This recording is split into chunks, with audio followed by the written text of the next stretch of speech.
The advice and opinions expressed by the host of Autism Live and her guests are meant solely as suggestion and should not be in any way construed as child-specific advice. The Center for Autism and Related Disorders advises working with a board-certified behavior analyst who has experience with autism before starting any intensive behavioral intervention. Any choices you make in determining your child's treatment are completely at your own discretion.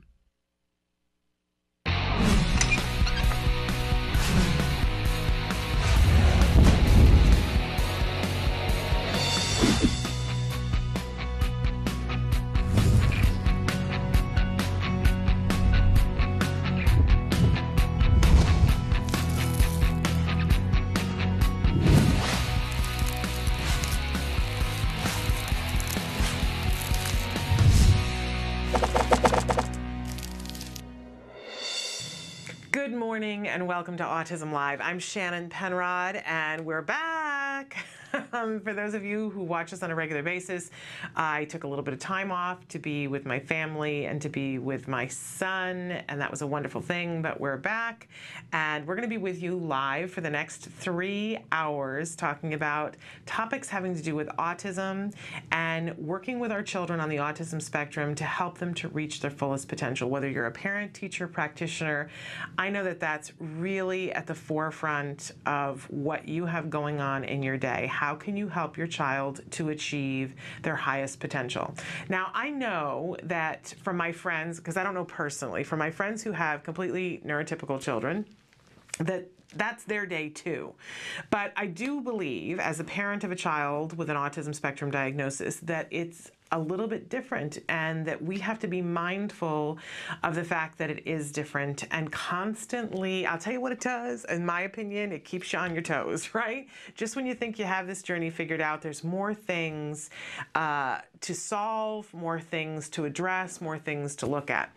And we can do that. We have a set of tools that if we use can help our children to reach their fullest potential. Of course, if you're watching the show often, you know I'm talking about ABA, Applied Behavior Analysis. This is this wonderful toolkit that we have that we know is effective for our kids on the spectrum. By the way, and we're going to be talking about this today, it's not just effective for our kids on the spectrum, but it is effective for our kids on the spectrum. We know that. It's scientifically proven. We know the Surgeon General has referred to ABA as the gold standard in treatment for autism. We know that it is effective in creating progress. It's going to be different amounts for different kids. We know that. No outcomes are guaranteed in terms of how far your child will get because nobody knows what your child's fullest potential is, right? Even we don't know as parents. But that doesn't mean that we don't strive and strive and strive and strive and see where we get, right? And we know that there are always going to be possibilities of progress on the spectrum for our kids if we're using ABA in the proper amount over the proper amount of time specific to the child. So that's really important. Want to remind you that while we're going to be talking about ABA, I am not an ABA expert. Nope. Hands up, you caught me. I'm not an expert. I'm a mom, as I mentioned. My child is now 9. He had intensive ABA starting just after his 3rd birthday. We had 5 years of intensive ABA in our home. We continue to uphold the principles of ABA as much as we humanly can, right? Which means that it's not all the time because I have ceased trying to be the perfect parent. I have given up on that. But in any case, we use the skills program at home and we uphold the principles of ABA whenever possible. And it's every day is a learning opportunity. And we'll talk about some of the things that I learned about my child in this last week. Isn't it a journey? It is such a journey. But I want to tell you what we're mainly here for is to continue the dialogue with you to help you to get access to the tools, help you to get access to information from experts as much as possible here to give you news and updates about things that are happening in the world of autism. And we want to have you be a part of the conversation. That's really what this 3 hours is about. You telling us what you need, what you know, what you want to help us with, what we can help you with. So how can you participate? Lots of different ways. If you're watching us right now on autism-live.com, you'll see that at the top of the screen it either says live or rebroadcast. If it says live, then your question box is active right now. All you have to do is type in, hit enter, and it magically appears right here on my screen in front of me, which is a really fun thing. And you and I can be having a conversation. When we have experts, you can be asking them questions in real time. Okay, if it says rebroadcast, there are lots of ways you can still get in touch with us. And if you're watching us in any of the other ways that there are to watch, you can utilize these as well. And of course, Emily's showing you that we have a wonderful email address as opposed to a not wonderful email address. It's Monday, and I've been off for a while. I'm going to be a little giddy, I can tell already. In any case, email us. What would you like to hear more about? What would you like to hear less about? What questions do you have? You know, we have a lot of things coming up this week that are going to be really exciting. Actually, the next 2 weeks, really going to be a roller coaster ride of really fun thrills for us here. In fact, we're going to have Holly Robinson Pete on the show live in the studio on Wednesday. And anytime you know that there's an expert coming up that you want to ask questions, you can ask them early. So if you want to ask a question for Holly Robinson Pete, you can send those questions in starting right now. Email them away to us. That's not the only way you can get a hold of us, though. We also take phone calls. It's amazing. In this day of technology, you know how you always call things now and you get a machine?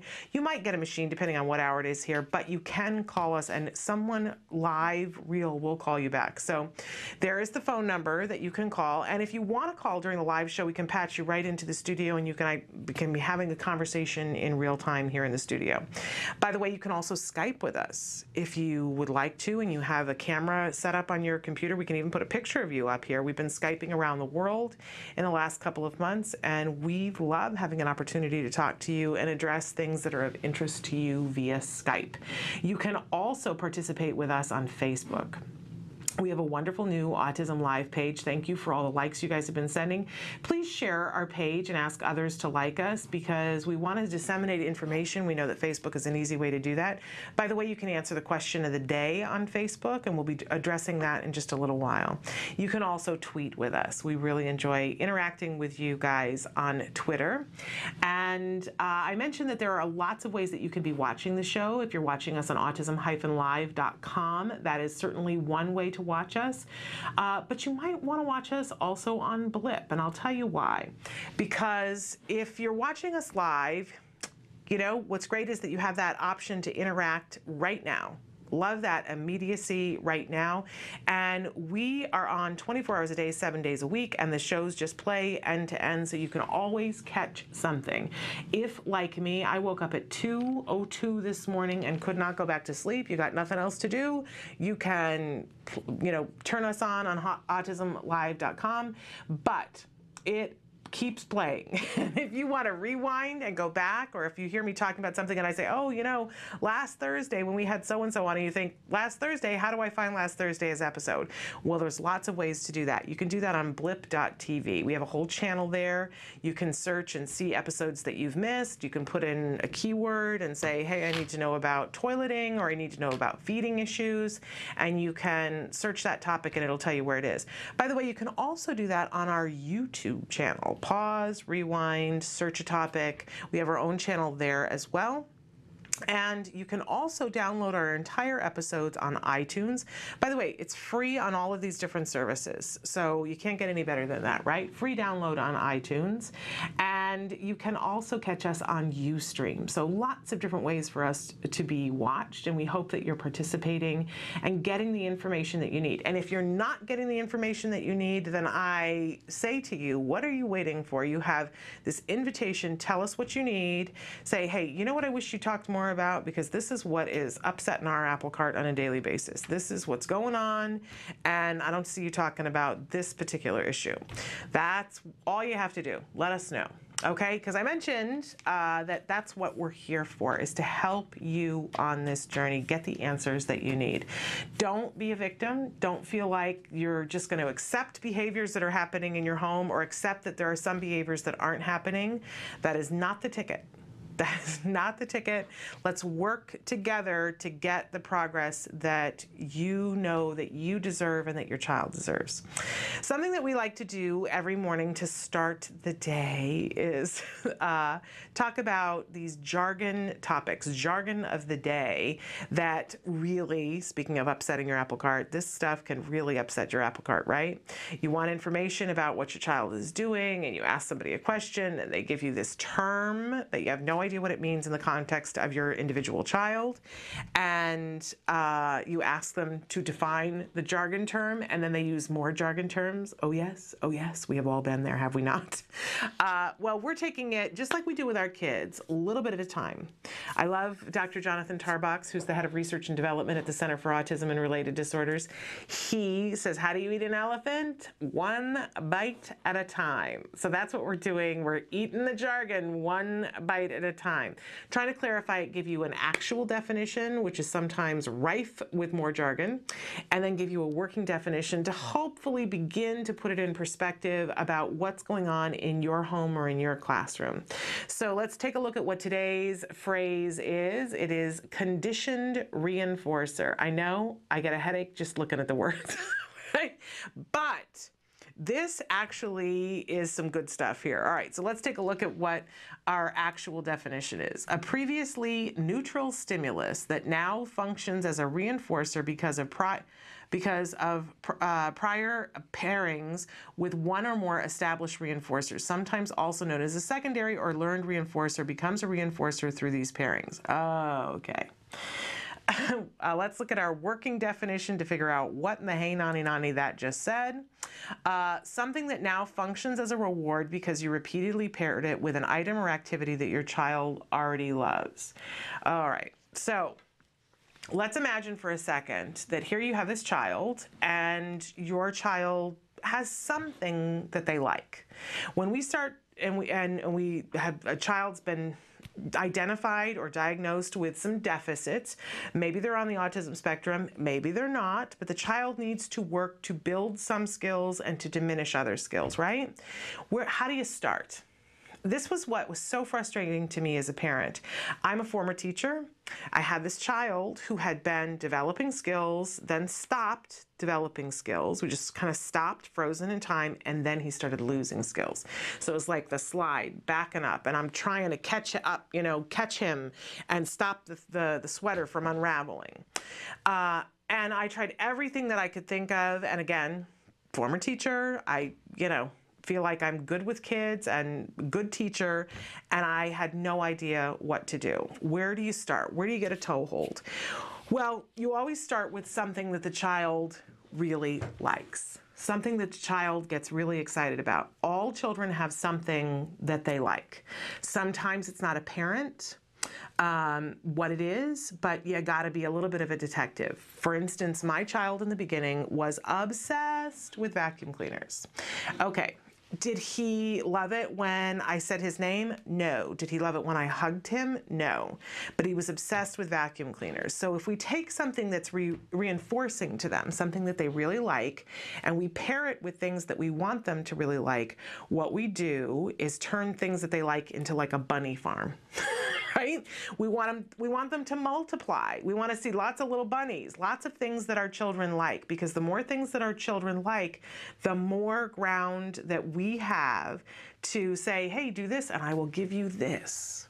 And that's how we're going to get them to get through that hard stuff that's difficult for them to learn. So we're always trying to, in the beginning, children on the autism spectrum frequently do not find praise reinforcing. So you going, yay, you did it, right? Can mean nothing to the child. It's not true with all kids. Some kids find that really reinforcing right out the gate. If they do, that's wonderful. But for a child who doesn't, what we want to do is pair that praise with something that they do find reinforcing. They like the vacuum cleaner, you give them the vacuum cleaner, you go, yay, you did it, as you're giving them the vacuum cleaner. They like Thomas the Train, you get the Thomas the Train and go, yay, you did it. And eventually, if you pair it together enough, you can slowly fade out the Thomas the Train while the praise stays there, and eventually you're not giving them Thomas the Train, you're just giving them praise. You can do that with everything. You want your child to find it really reinforcing. I talked about this at the end of the school year, that my son was not doing steps. If there were steps to do with math, and the teacher was saying he's not doing the steps because he wants to rush ahead. He knows what the answer is because he's good at math. So he doesn't want to do the steps. How do we make the steps reinforcing for him? So we paired it with stuff that he already found reinforcing, and now he finds it reinforcing to do the steps. Look, I did the steps. Yay, you did the steps. So that's what a conditioned reinforcer is. It is pairing something that isn't reinforcing, something that the kid goes, it doesn't mean anything to me, with something that they do find wonderfully reinforcing, wonderfully rewarding. Pair the two together over and over and over again, then start to fade the one, and the other thing that wasn't reinforcing is now reinforcing. This equals power.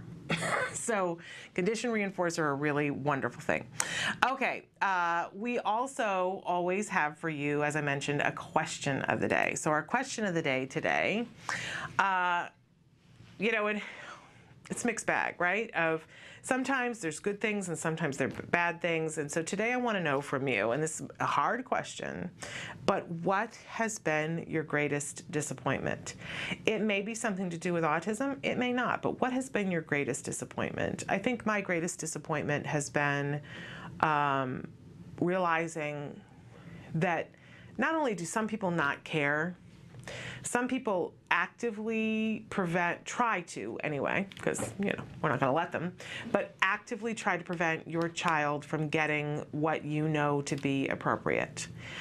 Whether it's because of money or I don't know what else. I can't imagine that there's a good reason to prevent any child from getting treatment that's important for them. But I certainly have run into it. I'm sure you have too, and it is one of those things that just leaves a black mark on your soul, really, where you go, really? Seriously, like you have nothing better to do with your time and your day?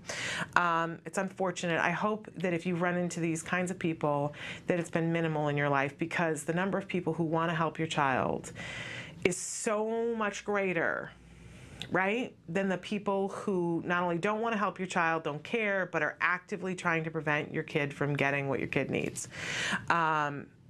But we have to hold on to that. We have to hold on to those people who are trying to help our child and get around the people who are trying to make it harder. But there are some people, and that's been the greatest disappointment for me. But I want to know what's been the greatest disappointment for you, because I think sometimes when we name it and we stand together and we hold hands together and say, you know what, we're not going to allow this to stop us, that we can lean into each other. And for you to know that if you're having that kind of day, if there's somebody that is trying to prevent you, that you're not the only person that that's ever happened to, and the rest of us survived it. Yep, it makes me sick and sorry when I think about some of the people, only a couple, but they, you know what I'm saying.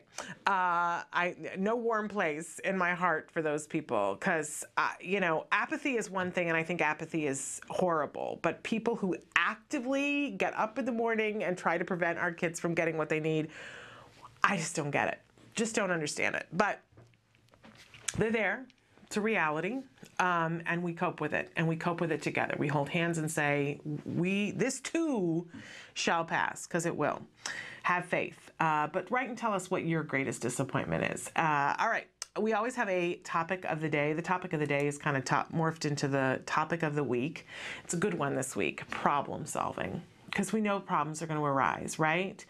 Whether we had a child on the spectrum or not, we knew that problems were going to arise. It's not a smooth ride ever for anyone, but I think the stakes go up when you realize, okay, if I don't take action, if I don't do things, I don't know what's going to happen to my child. I can't trust my child completely to the winds. I got to take some action. So we teach problem solving to our kids of how do you solve these individual problems. It's so wonderful, by the way. One of the things that happened over this last week, my son had a DS case that had a little attached zipper zipper pocket for it as well. And it had the zipper that went around, and the little metal part came off the zipper.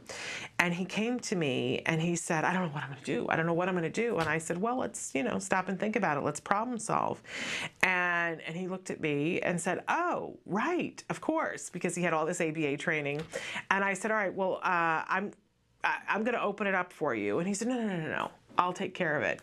And he went away and came back, and he had a little autism awareness pin on one of his shirts, and he unpinned it and put the pin through on the zipper and came back and said, Mom, I solved it with autism. And I laughed and laughed and laughed, but it was wonderful, and he was able to open his zipper. Problem solving, it's what we have to be good at so that we can help our children to be problem solvers as well, because the problems are going to be there, right? So we're going to be talking about problem solving from a parent standpoint all week long, what kinds of things we can do. And to that end, some of the different problems that we know that we will encounter. We know that stress is a constant, right? Oh, just, sometimes it can be crushing, right? But we have to manage it. So our stress tip of the week is always on Monday, as much for me as it is for any of you. So important that we talk about how to manage stress. We are going to show you a new A-word episode today. And of course, because funding is a big part of the stress, we're also going to give our funding tip of the week today, as well as a whole bunch of other things that will help us to problem solve with our children. So you're going to want to stay tuned with us for that. We're going to take a short break and come back with our stress tip of the week. Stick with us. Currently in the United States, 1 in 88 children is affected by autism. 1 in 88 means something different when your child is the one. Recovery is possible. Hi, I'm Shannon Penrod, host of Autism Live, an online show about autism broadcast by CARD, the Center for Autism and Related Disorders. I'm also the mother of a child with autism, my beautiful son, Jem. You know our old joke, guess what? Chicken butt. Chicken butt. So we're going to take the chickens. But things weren't always so easy. I remember when Jem was first diagnosed with autism. I used to lay awake at night in bed and pray for someone or something that could help us to get our child back. My prayers were answered by Dr. Doreen Grampichet and the Center for Autism and Related Disorders. CARD treats autism and other related disorders using the principles of ABA, Applied Behavior Analysis, which is the only scientifically proven effective treatment for autism. It is also recommended by the American Academy of Pediatrics and the U.S. Surgeon General. About a year after we started treatment with CARD, we were able to see tremendous improvement, and we got our child back. What grade are you in? Second. You are a smart cookie, huh? Mm-hmm. Do you like school? Yeah. Do you have any good friends? Yeah, Oscar. Oscar is your best friend? Yeah. And my child is just one of thousands to benefit from CARD ABA therapy.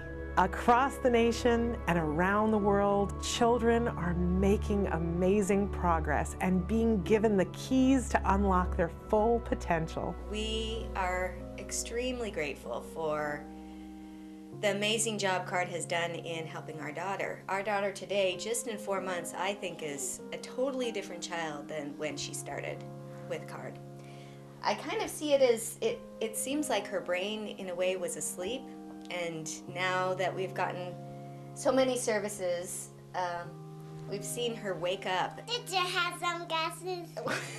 Recovery is possible if you take the right steps, if you're willing to put in all the hard work. And 7.5 years, yeah, it's a lot of work. It's worth every little bit, and CARD's been there with us every step of the way. I have 2 children with autism. I can't imagine a day without CARD or the therapists.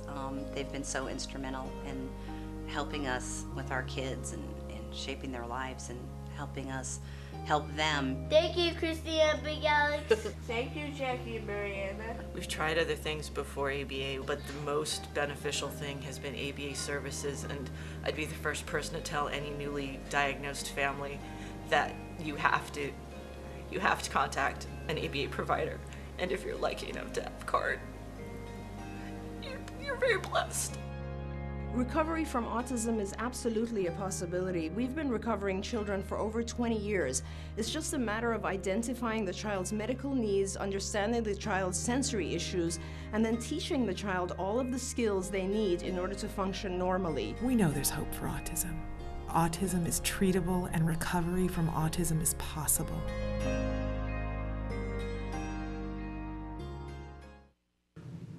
Welcome back to Autism Live. I'm Shannon Penrod, and I'm emotional at the moment. That's the first time that I got an opportunity to see that video. And of course, in the beginning of it, it features a lot of pictures of my son. Woo! It's only Monday, and here I am.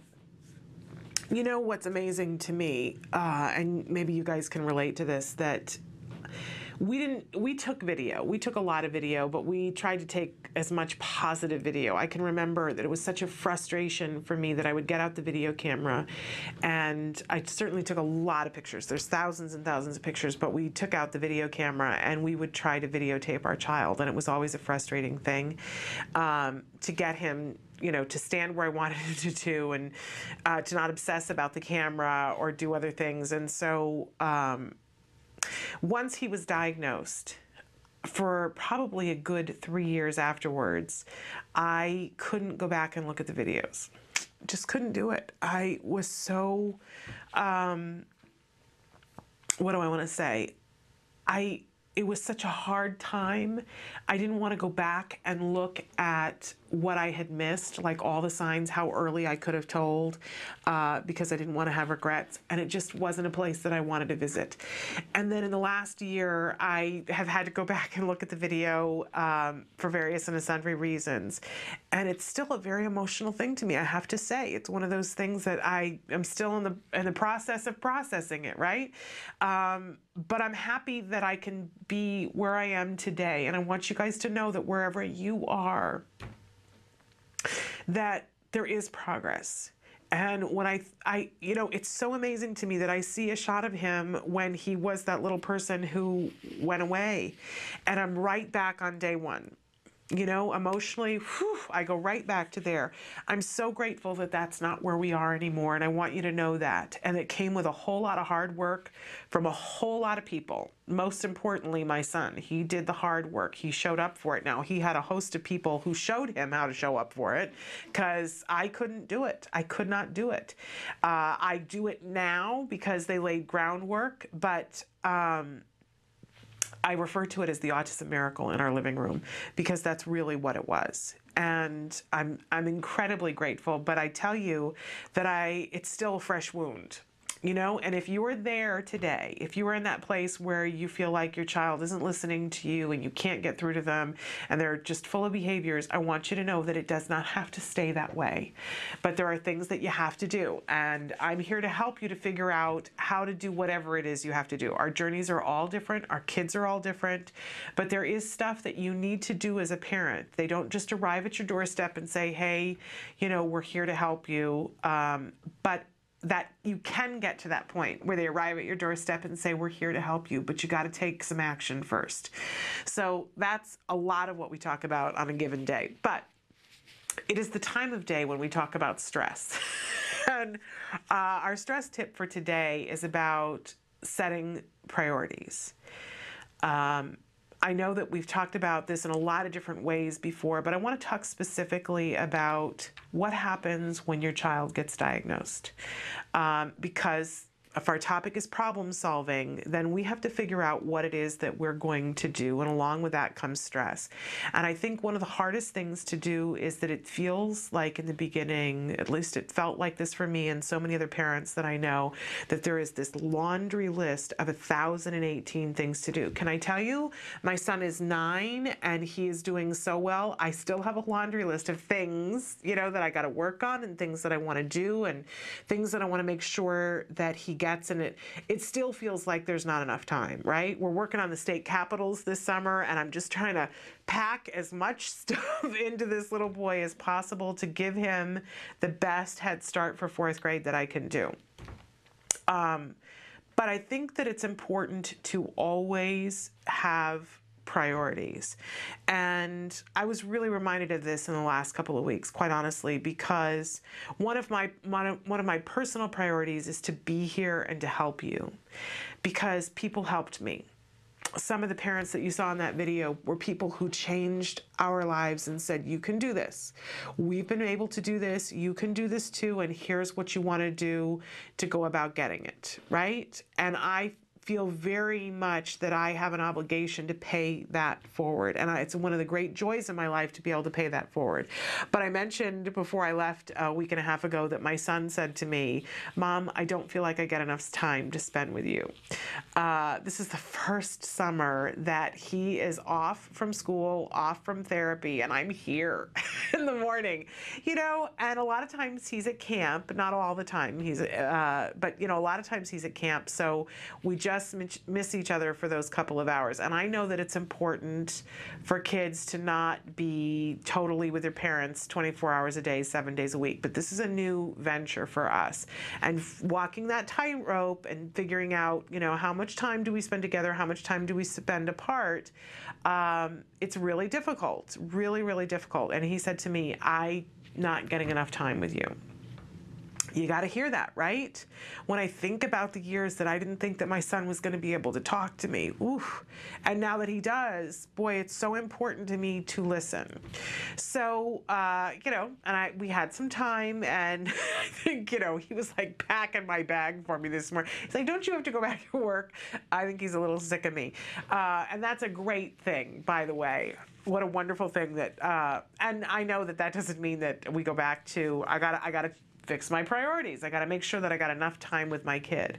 We all need to set our priorities and say what's most important right now. I know it's so hard in the beginning with autism because you think of this fairy tale of, oh, my life is going to be going to ballet class. My life is going to be going to Little League. And, you know, this is how we're going to spend our time. And then the universe goes, oops, sorry, we have a different plan for you. But so important that you keep your eye on the prize and you set the priorities and say, okay, so here is what's most important to us. We took a vacation for the first time. I'm checking to make sure that that's entirely true. I think we took one vacation in the middle when he was having therapy, but this was, I think, the first time since he was done that we took a vacation that did not involve work at all. And it was interesting to me because I was berating myself a little bit and going, why didn't we do this? We should have taken more vacations. How can my son be 9 and we really haven't taken a family vacation? How could this possibly be? And then I remembered, oh, right, because our priorities were different. Our priorities were that we had a child that we needed to help reach his fullest potential. And at that period of time, when he was 3 and 4 and 5, taking the family vacation wasn't the highest priority. We still found other ways to find time to, you know, bond as a family and to take some time off. But we didn't take a big vacation and go someplace while a lot of other families did. And now I got a 9-year-old going, Mom, how come we haven't done this before? Well, you know, because we set our priorities differently. So I'm going to ask you to stop for a minute today and think about what's important to you. Because, you know, once you solidify that in your head, it's interesting how much it ratchets down the chatter in your head and the stress. If you say to yourself, you know, this moment in time, this is not all moments in time, it's this moment in time. It's Monday, it's July 23rd, 2012. What are my priorities today? That's not going to be the same priority that I have 2 years from now. So you don't have to do this the rest of your life, but if you prioritize right now in this moment and say, okay, here's what I'm going to put my attention and my time and my focus, my energy, my heart, this is what I'm doing. It is much easier to walk through the difficult times. It's much easier. You know, I had a moment with my son yesterday where I wanted him to do something that he did not want to do. I got this wonderful book of worksheets for 4th grade skills, some of which, you know, he just needs some refresher stuff with, but there's some new stuff that I'm hoping to prepare him for class this year and have him get that leg up. I'm a big believer that you take the summer, and it's not the time when you let the kids shrink back to the pizza dough shape they were, at the beginning of the year. It's a time to stretch and grow and get further with their academic skills. All kids, by the way, not just kids with autism. Anyway, after coming back from vacation, and he was like, and of course in my head I'm going, I should have done this a little bit at a time, even on the vacation, whatever. But I didn't relent. As much as he said, I don't want to do this, here's the reasons why I don't want to do this, I didn't relent, because my priorities are, and I said this to him because he's at that age where I said, no, because you're going to go to college, and you're not going to go to college and just get your ticket punched. You're going to go to college and learn things, and you're going to be somebody who changes the world, which means that today, because he's going, Mom, I'm a kid, it's summer, we're supposed to just have fun. Yes, and we had some fun. Now you got to do some schoolwork, right? I was unpopular, which is part of the reason why he was packing my bag this morning. But in any case, setting your priorities. It's amazing how much easier the really stressful stuff gets if you know what your priorities are and you know why you're doing what you're doing. I can remember we were about a year into therapy, and I went to hear somebody speak that I thought was really good. And they were offering this thing where you could go for the weekend and take this course, which I really thought that I wanted to take. And I was very excited about it. And I went up to the speaker afterwards and I said, I'd really like to do this. I think this would be something that's really good for me. But I have a child that is in the process of recovering from autism, and I need to be around him a lot. Could I bring him to the hotel and take frequent breaks so that I could be with him and see him? And the person said, no, that won't work. You need to be intensive in this thing with your head in the game the whole time. And so no, you can't even bring your child to the hotel, and you're not going to get breaks, and let go of that. And I said, well, that's not going to work then. And I feel really bad that you're not going to accommodate what I'm trying to do. And he said, why do you feel bad about that? You've clearly set your priorities. You already know what you're trying to do. I don't think you need this weekend. And because it was a weekend about setting priorities, he said, no, it seems your priorities are really clear already. I think you're fine. And I said, oh, right. This is what I'm doing. This is more important than all the other things that I think I should be doing. And then as soon as he said that to me and pointed it out to me, and I thought, okay, no, you're right. I don't have a problem making this choice because I already made this choice. So when you set your priorities, in a lot of ways, you set yourself free of other obligations. I said to myself, my priority is that we're doing this, we're doing ABA, we're not saving the rest of the world in the early days, and my house doesn't have to be the cleanest house. Let it go. What are the priorities? I didn't want to have my child be 9 years old and have everybody say, oh, that Shannon Penrod, she keeps a clean house. It wasn't the priority, so I can let it go. Yeah, I like for the house to be clean, but I like for my child to be able to speak better. And I knew that I couldn't do both. So set your priorities, release other stuff. It maybe isn't forever, right? You can come back to things, you can take vacations later on, but let go of some stuff. And you'll find that it's much, much easier to cope with what's at hand when you know what's most important. So that's our stress tip for the week. We're going to take a break and come back with more about setting their children up for success. Stick with us. I'm Joe Montaigne. As a father of a daughter with autism, I know the challenges that brings. Military families impacted by autism wage a battle on two fronts. One for their country, and another for their children. I know your God knows we're in a battle zone. Well, I'm fighting the war back here, and I'm fighting it all alone. With 1 in 88 military children diagnosed with autism, the families face extraordinary challenges. But there is hope. With intensive treatment, the lives of children with autism and their families can be changed. You can make a difference. We've all been waiting for. Maybe tomorrow. To learn how you can help a military child with autism, go to acttodayformilitaryfamilies.org. you. Maybe tomorrow.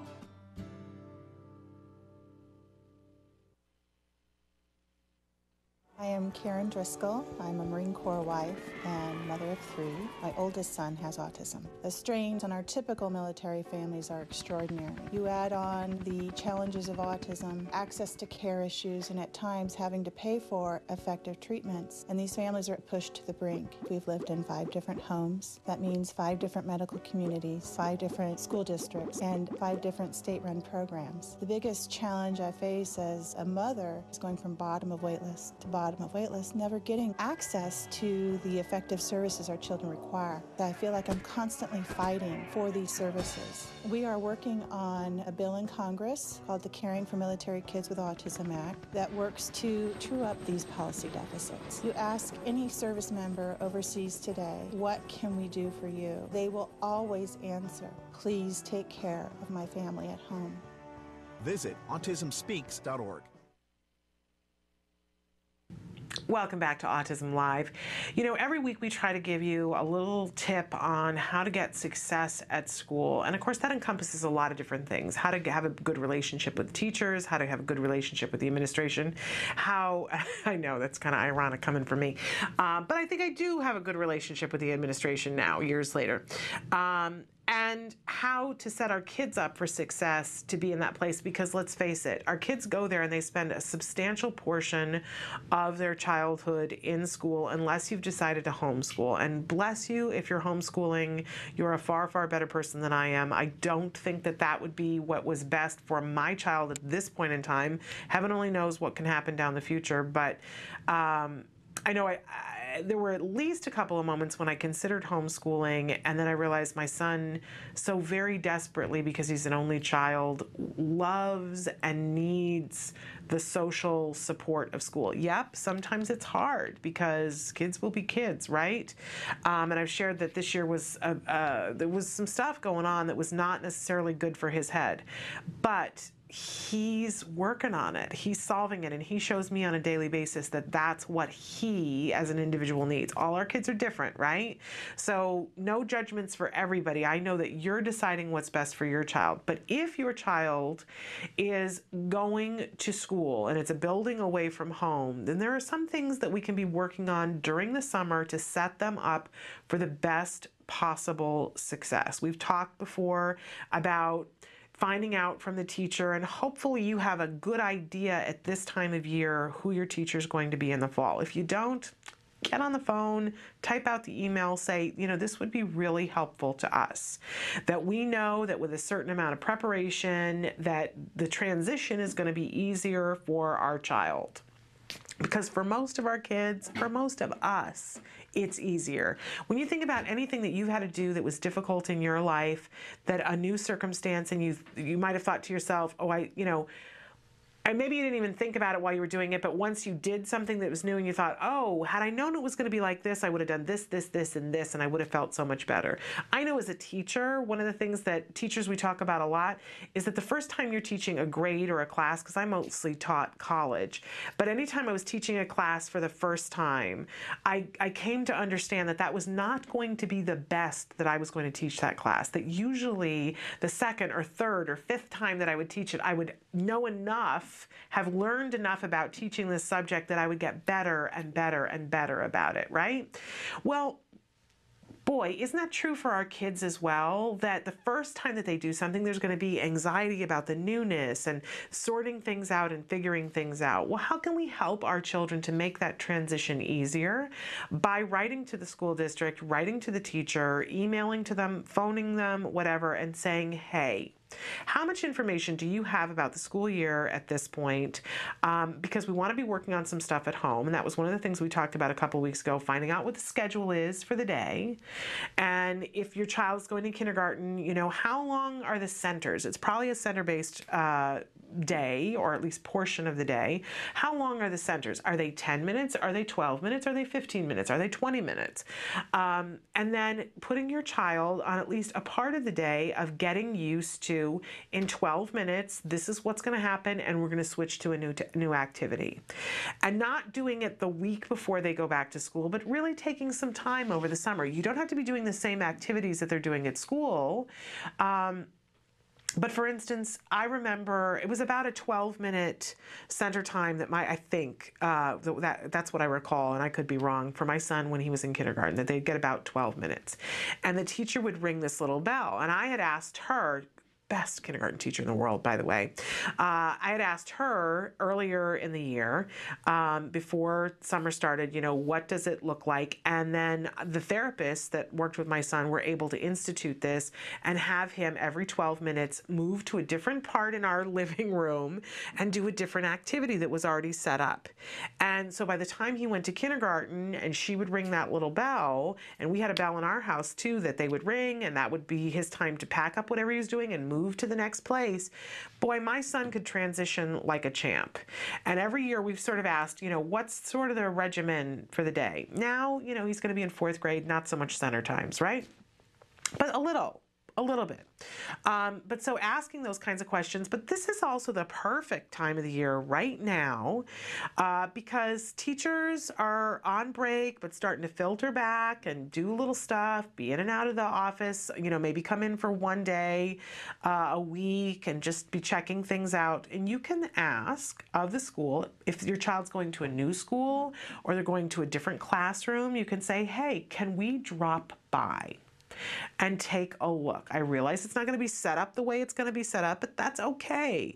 Even if it's just that you visit the campus and go in and walk to the door of the classroom and go, there's your classroom. That's enough for one day. And then the child goes, oh, I know where the classroom is. And then maybe you go back in 2 weeks and ask, when is the teacher going to be in? Can we just drop by and say hello? Right? And then you go into the classroom and have a conversation with the teacher for 2 minutes. This helps to make your child less stressful on the first day. Something that our school has started to do, which I really, really appreciate. It always used to be that the night before school started, they would post who was in which classroom. Kids don't get to know until then. Almost all kids, right? But so there's the classroom list, and everybody goes at 5 o'clock and runs up and sees the list and has this social thing, and then everybody goes home, and the next morning they get up and come to school. Well, what they started last year was that the 2 nights before, the classroom list goes up. So I think it's on Monday night, the classroom list goes up. Everybody sees whose class they're in, yay, or ooh, and goes home. And then the next night, they have back to school night. Instead of waiting until, sometime in October, they have back to school night. And so the kids all get dressed up and everybody goes to school and goes to their classroom, sees where their desk is, sees the other kids, the parents are all there, the teacher is there, the teacher gives a whole bunch of paperwork to the parents and says, go home and fill this out. It's the nightmare, right? Every year.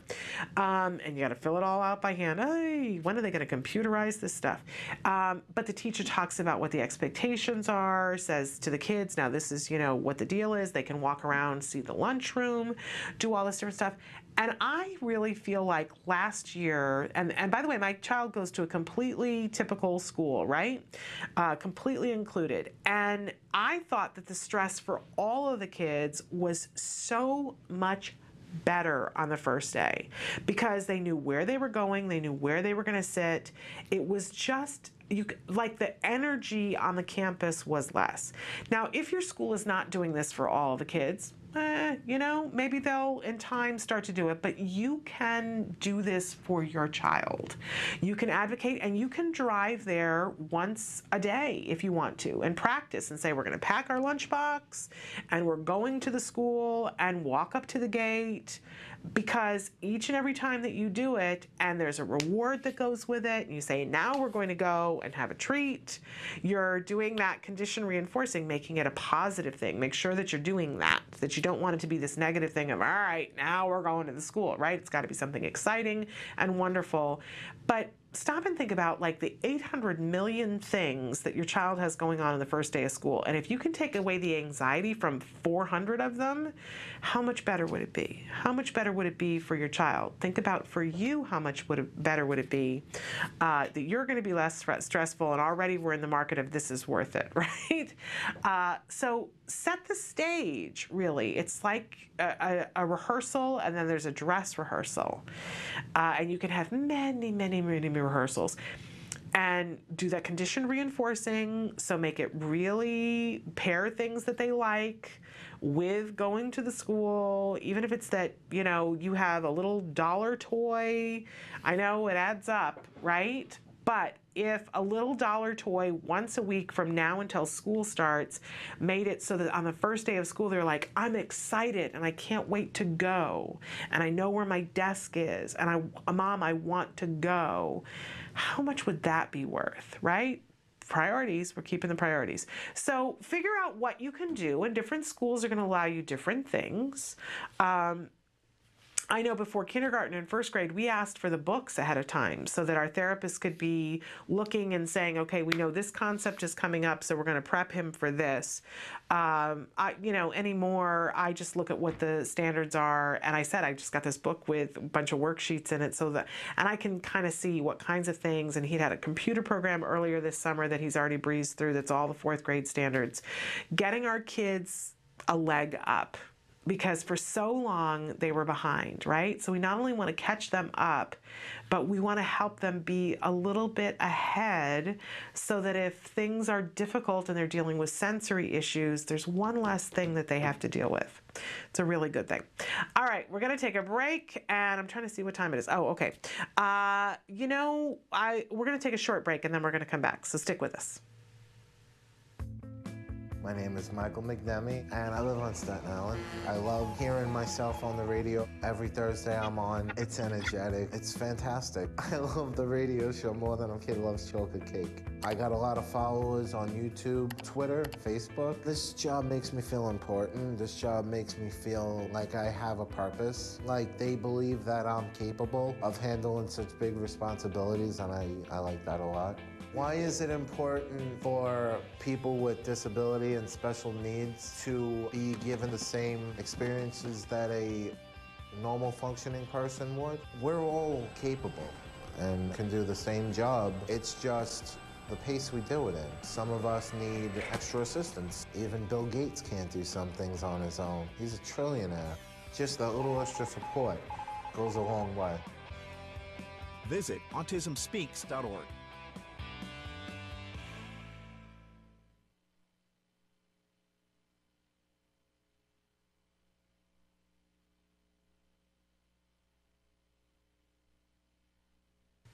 Welcome back to Autism Live. I'm Shannon Penrod, and want to make you aware of some information. We're going to be talking more later on today about getting really educated about your insurance funding. More and more of you are now covered by insurance or are about to be covered by insurance. And let's remember that if things stay the way they are at this moment in time, all of you are going to be covered in just a year and a half.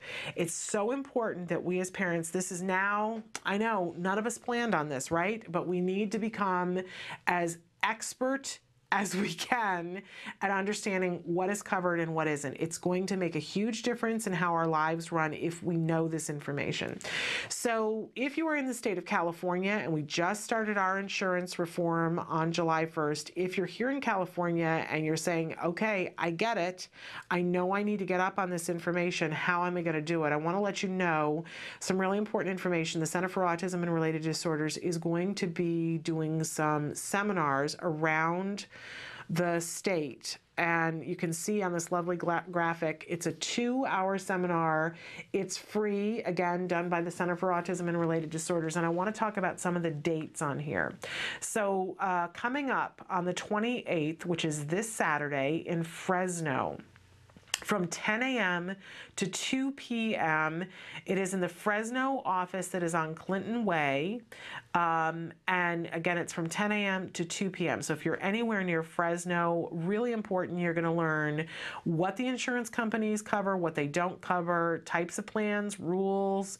You're going to see what kind of strategies to maximize your benefits, how to understand the complexities of the different insurance carriers, and which plans have to comply, and what you need to know during open enrollment and what you need to do to handle that. So really important. You need to RSVP online. Go to the centerforautism.com. There's a tab on the front page that will help you to figure that out. So that's this Saturday in Fresno. Now, then coming up the following Friday, August 3rd in Sacramento.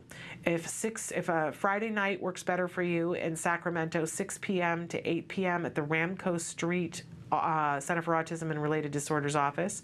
On that following Saturday, the next day, Saturday, August 4th, in Lafayette, California, at the Mount Diablo Boulevard card office from 10 a.m. to 12 p.m., so that's Saturday morning.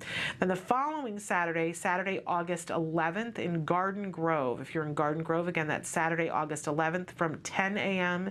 to noon. That's at the Lewis Street Garden Grove office. Then on Saturday, August 18th, right here at the Center for Autism and Related Disorders headquarters, where we have our studio from 10 a.m. to noon. You can ask them afterwards if you come and say, hey, can we see the studio? I think it's a really fun little field trip. Ask them if you can come by and see the studio. And then Saturday, August 25th is the San Diego location. Again, that's on the Ronson Road. That's from 10 a.m. to 12 p.m. So the Saturday mornings from 10 a.m. to noon. The Friday one is from 6 p.m. to 8 p.m. I hope these are free, by the way, and it's a lot of really good information. I know that Bryce Myler will be there along with other people from the Center for Autism and Related Disorders Contracts Department who can really help you to figure this out. It is so important that you educate yourself and be the best possible, most knowledgeable advocate. I'm going to tell you why. Because it's a lot of money at stake for you, for your family, for your future. And not only that, it's not only a lot of money, but it's also a lot of therapy for your child. It can make the difference of your child having their program funded and being able to work it out. Now, I know that there are a lot of things happening with the regional center in the state of California. Of course, that is our wonderful, the Lanternman Act in the state of California is something that created all these regional centers that up until insurance reform, the regional centers were the ones who were in charge of giving funding to families. And what we saw in the last couple of years was that while for a lot of us it was a really good thing, my son would not have had therapy without the regional center. It wasn't a perfect system, and there was a lot of disparity depending on where you lived in the state. And we know that each regional center has different sets of rules, and we're waiting to see. I know some of you have reported to us that the regional center has said that despite the fact that you have insurance, so your insurance is going to cover a certain amount, that the regional center is going to be paying a portion, or in some cases it looks like maybe even all of the deductible or copay for their insurance. So that is not necessarily true of all regional centers, and we're still waiting to hear, but I know some of you have written in and said this is what is happening for you, and I'm thrilled for you. But another reason why it's so important to attend one of these seminars and find out where you are at. And for those of you who don't have insurance, of course, you'll still be going through the regional center trying to get as much funding for your child's program as possible.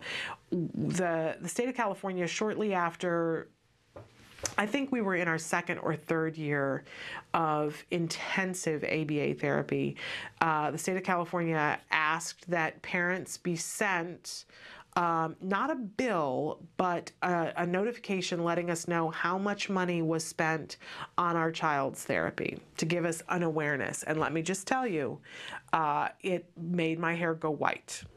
Absolutely amazing. I am always going to only say good things about the state of California because of the amount of money that they invested in my child. I am 100% sure it was worth it. I am 100% sure that he will more than make that up in who he is going to be as a person. However, it really makes me shake in my shoes to think if we had been in a position where we had to come up with that money.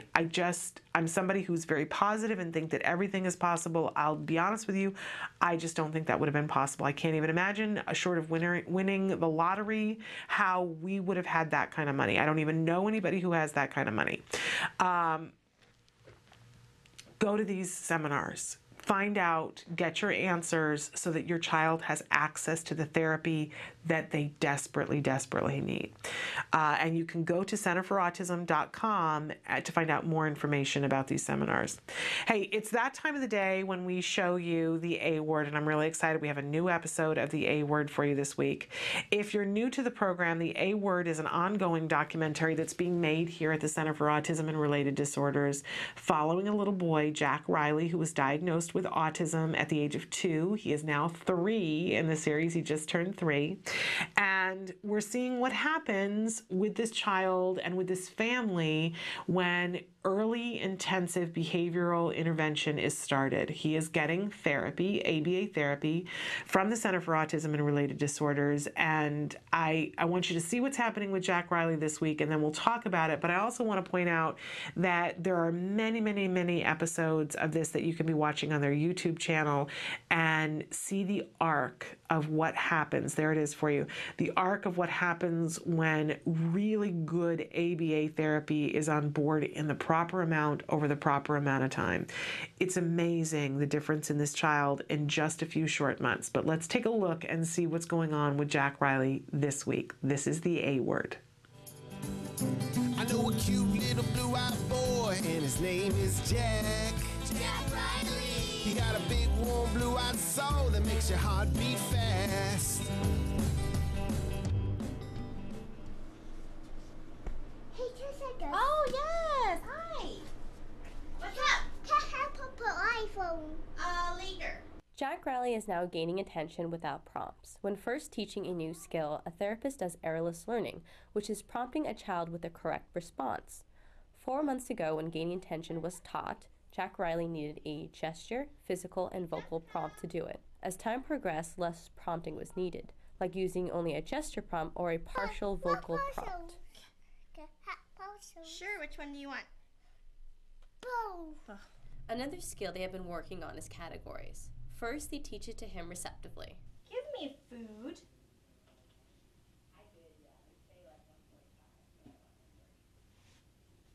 the food? Then they teach it to him expressively, first with prompts. Tell me a furniture. Say say a couch. A couch. Is a furniture. Furniture. Good. So tell me a furniture. Couch. Is a couch. Say couch is a furniture. Good. So tell me a furniture. Couch. Is furniture. Yeah. And then without. Tell me a food. Okay.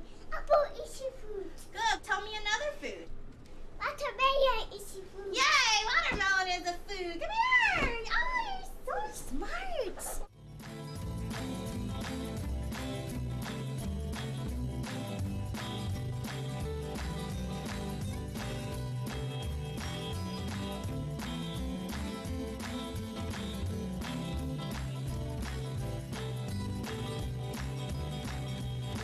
Everybody around is so down with Jack. Welcome back. So that was the A word, a really quick episode this week, but a couple of different things I want to talk about. At the end there where you see her clap the 2 pillows onto his head and it looks like, oh, what is this strange form of abuse? You'll see if you watch the early episodes of it, but one of the things that this child finds really reinforcing is being squished.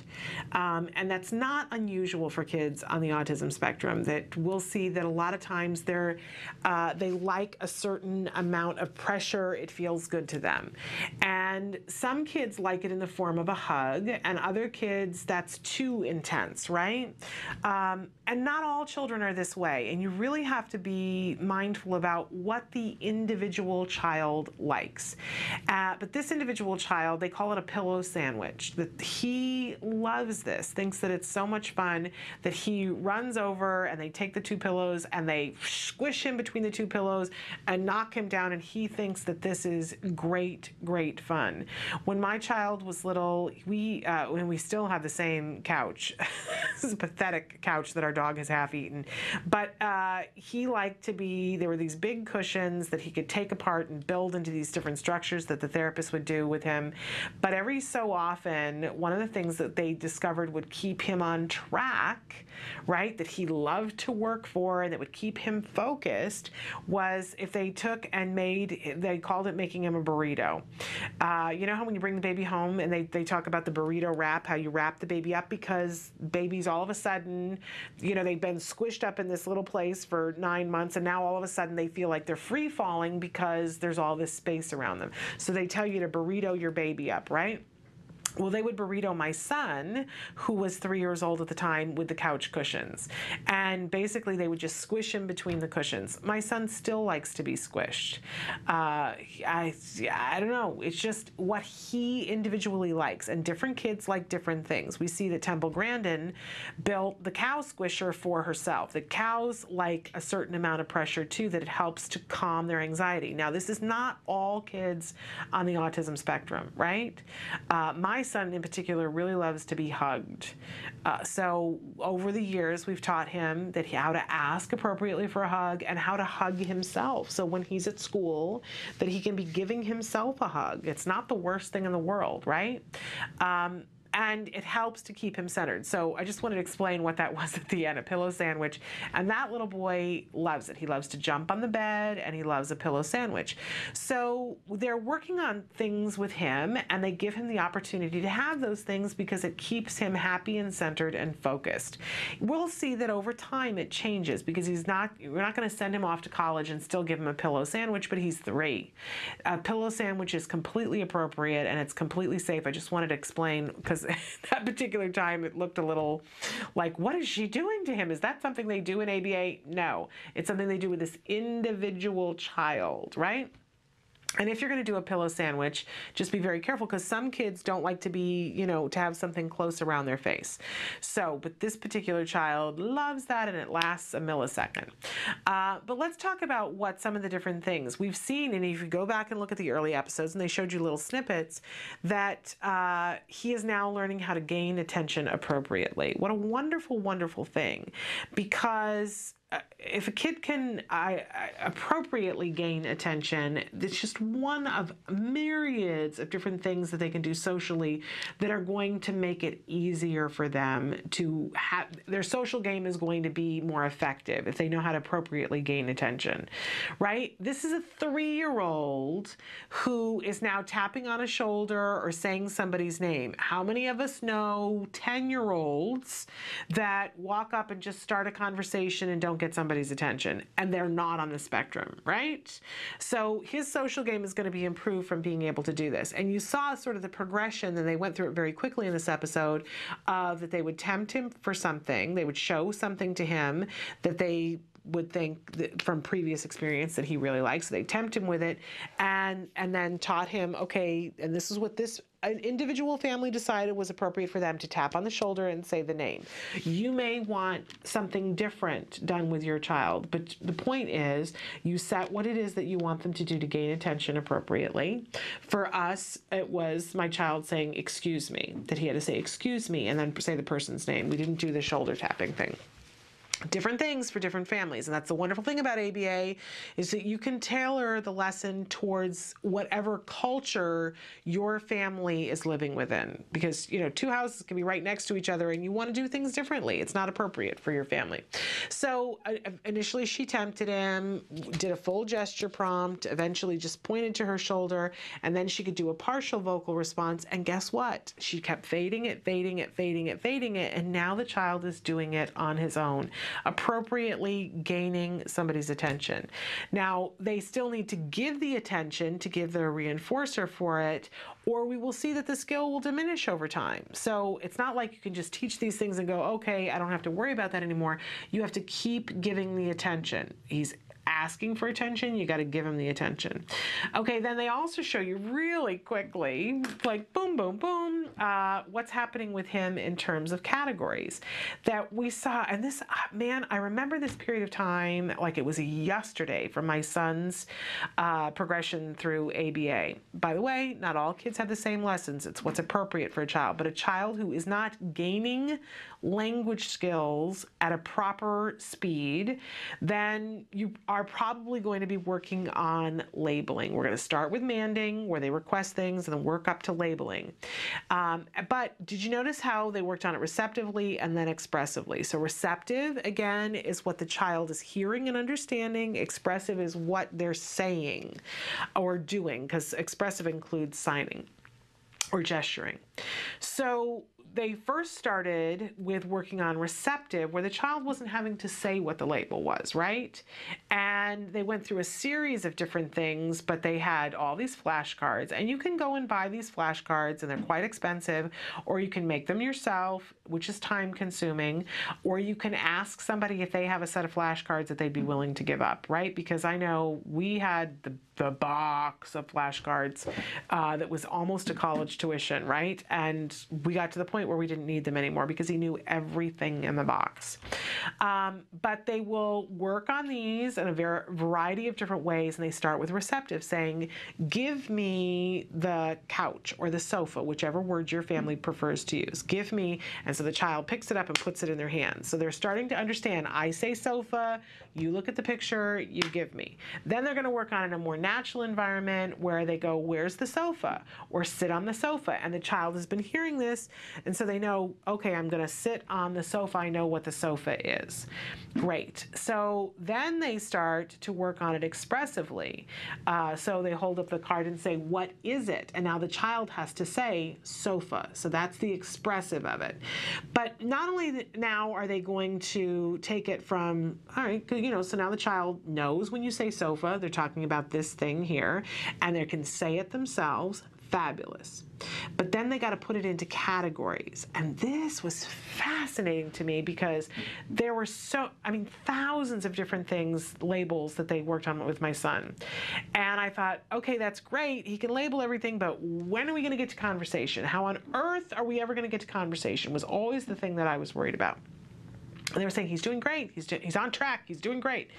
And then, so then we got to categories. And so now all the different things, like he learned what a guitar was, and he learned what a flute was, and he learned what a drum was, right? So now they would take all these different labels and they would work on just a category and say, a drum is a musical instrument. These are all musical instruments. And I would go, oh my gosh, this is going to take a lifetime.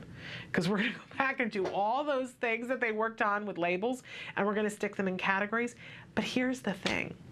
When the child gets it, and usually, I don't know if it's like this for everybody, but for my child, sometimes the first lesson took a little while, but then he would get it. And then they would do the second one, and it was much quicker, and he would get it. And then by the time they would get to the third one, he would be like, oh, I remember this from this. Oh, and he would apply all the rules that he learned from the first two things to the third thing. So by the time he got to the fourth thing, they didn't even have to teach it.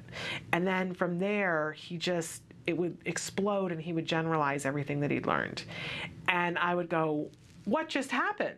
Like, how come it took us a week to get musical instruments, and it took us 2 days to get articles of clothing, and it took us 1 day to get furniture, and now he just sort of gets it, that these are all categories of food, and it was amazing to me. And I know all of our kids are different, but if you feel frustrated with the speed of it, just realize, give it some time, because when they get it, they get it.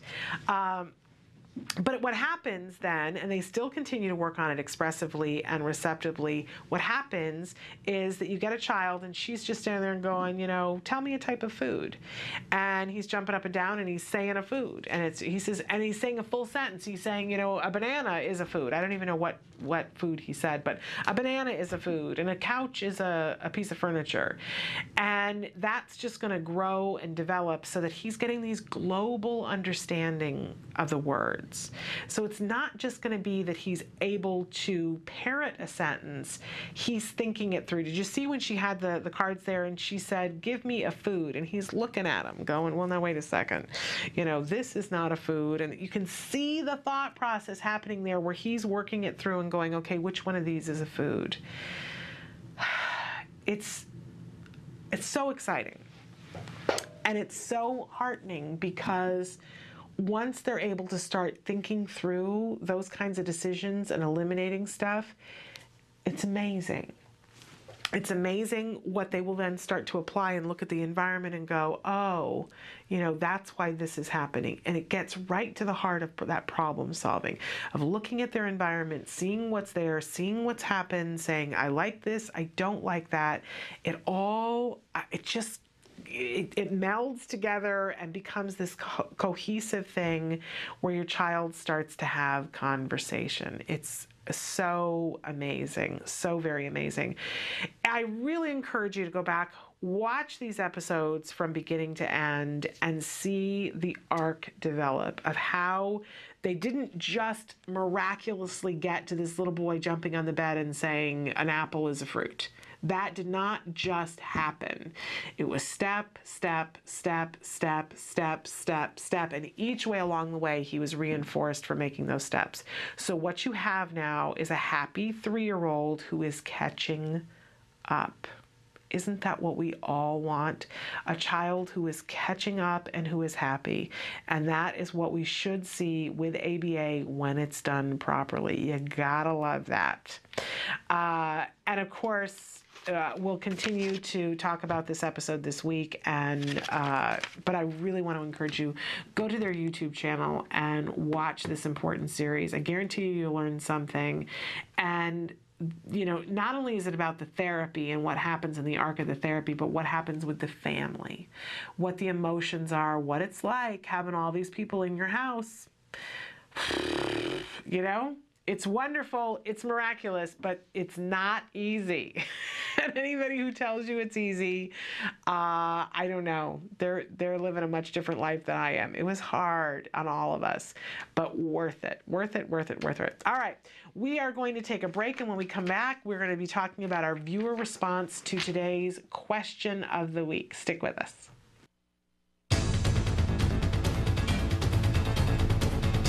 Hi, I'm Shannon Penrod, and this is my son, Jem. We're here today at the Home Depot. You might know that Home Depot is famous for giving free classes to adults on lots of things like tiling and other home crafts. Well, they also have free classes for kids as well. It's called the Kids Workshop. We love doing that, don't we, Jem? Yeah. It's cool. So come on inside with us and let's do a craft.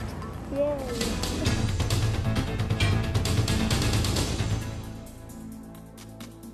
The Kids Workshop is a program that's been around with Home Depot almost since we've been a company, and it's been developed to allow kids in the community to come in and give them an opportunity to build something, to be able to create something and be able to take just simple wood pieces and put them together with nails and hammers and screwdrivers and then paint them. So you do this every first Saturday of the month. Any Home Depot that you go to on the first Saturday of every month between 9 and 12, you can join different associates throughout different stores and build these projects with these kids. And do they have to do anything beforehand, or can they just show up on that Saturday? All they need to do is show up. We have all the tools, all the materials that the kids will need. We have aprons that we give to the kids that they can take home and maintain their pins. They get pins on a regular basis for completing projects. With that, they can keep track of how many projects they've done. And it's all free. It's all absolutely free, all Which is provided. wonderful. And Wilson, I have to say, you guys devised this for all kids to be able to do this. Correct. What I particularly love about it as an autism mom, it gives my child a place to come and learn a new skill, to socialize with kids of all kinds. Absolutely. And that's what we're here for. Home Depot is definitely loves to be involved with the community and bring the community in to work with us. That's what we love to do.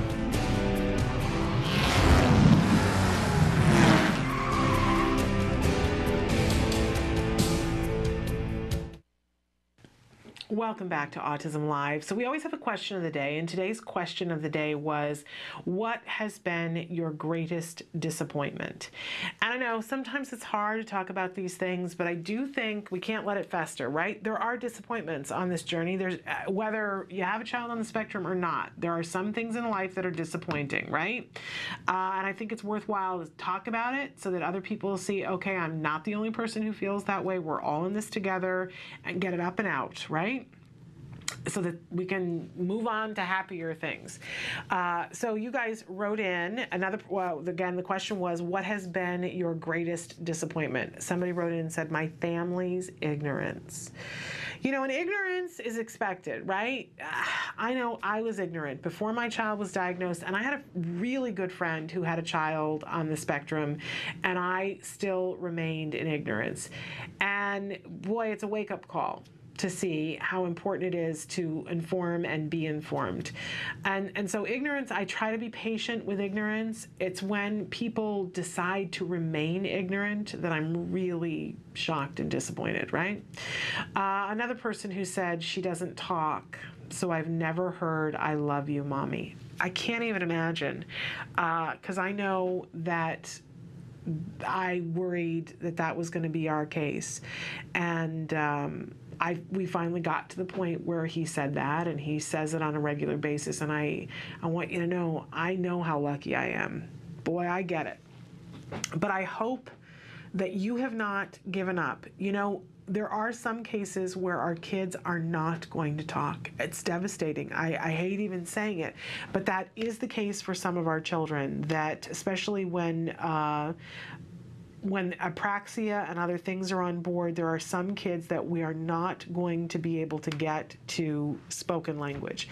But that doesn't mean that there isn't other forms of language. So I hope that you're not giving up, that you're finding a way for your child, and that you, if you haven't already, that you're applying for grants, for devices, so that your child can communicate with you. I want to remind everybody that they are in a grant phase right now at Autism Care and Treatment Today, that you can be applying for grants right now to their website, that and it only goes for the end, to the end of this week. So now is the time to apply for grant and ask for the things that you need. If you need a tablet device and programs to help you to get to functional communication, if there's a type of therapy, a medical bill, something, but apply for those grants from Autism Care and Treatment Today. It's www.act-today.org. They're in a grant phase right now, just to the end of July. There's the website for you.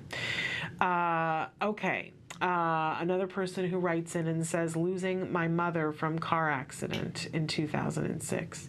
That's a huge, huge disappointment. And as I said, sometimes the disappointments are not autism related. Another person who says, people not understanding my social issues. And you know what I love? More and more of you guys have been writing in and identifying yourself as being on the spectrum. And this person doesn't necessarily do that. But let's face it, we all have social issues of some kind, right? I don't know a person who is perfect socially, but it is amazing to me how intolerant people are of other people's social issues. I have to say this, because there's been a lot of things going on in the last week, but I am somebody who, ever since my husband, I'm going to admit something here, ever since my husband and I first, I think it was the summer before we got married, they started Big Brother. And we love television. I was raised in a television family. My father was a technical director for television, and the television was very important in our house. So I watched too much television. I admit it. And my husband and I have almost always loved Big Brother. And there have been some things that have happened on Big Brother that have been autism related, that have not been wonderful. Let us say that one of the previous people who won was somebody who claimed that he worked for autism. I don't even know that that was true in the end. I think that the person had no concept of what somebody with autism needs, let's say that. And he was a huge, huge disappointment. And I think a lot of people voted for him to get the money because he was saying he was going to donate it to an autism charity. And to my knowledge, he never did. That's why I say hup. But we're watching Big Brother again this season, and there's a young, very intelligent young man who is in the house, but he's very young. Very young, and as I said, very intelligent. And I have no idea. I only seen a couple of episodes with this young man, but it was very interesting. In like episode 2, everybody else in the house was being interviewed, and they all talk about each other, which, why I watch this show, as somebody explained to me. But in any case, they were talking about this young man, and they were saying he's so weird, and he does this, and he does that. And yes, he was engaging in some behaviors that were a little different, but the thing that they all commented on was that he walked on his toes. And I thought, really? In this day and age, when people do all kinds of things, and this is something that you've got all these comments about this young man's behavior, and he's walking on his toes. I gotta be honest, there was a little part of me that was like, wow, we have so far to go. Just in general. And yes, walking on your toes is one of the many, many, many, many symptoms, right? I'm not saying that this young man is anywhere on the spectrum, because I don't know. But I was shocked at how intolerant. I mean, toe walking doesn't hurt anybody, right? It's not the best thing for our kids who are on the spectrum, and it is something that we address in therapy with them, to have them walk on their feet. But somebody walking through and I've known lots of people who were not on the spectrum who walked on their toes, right? And for people to be that offended by somebody, I don't know, I just found it shocking. I don't know if I'm going to make it through this year's Big Brother, but yeah, people not being kind and considerate of anyone's social issues, it's kind of mind-boggling, right? Another person who said being misunderstood and a lack of services. That is certainly disappointing. Again, we're answering the question of the day. You're looking at your viewer responses to question of the day, which was, what has been your biggest disappointment?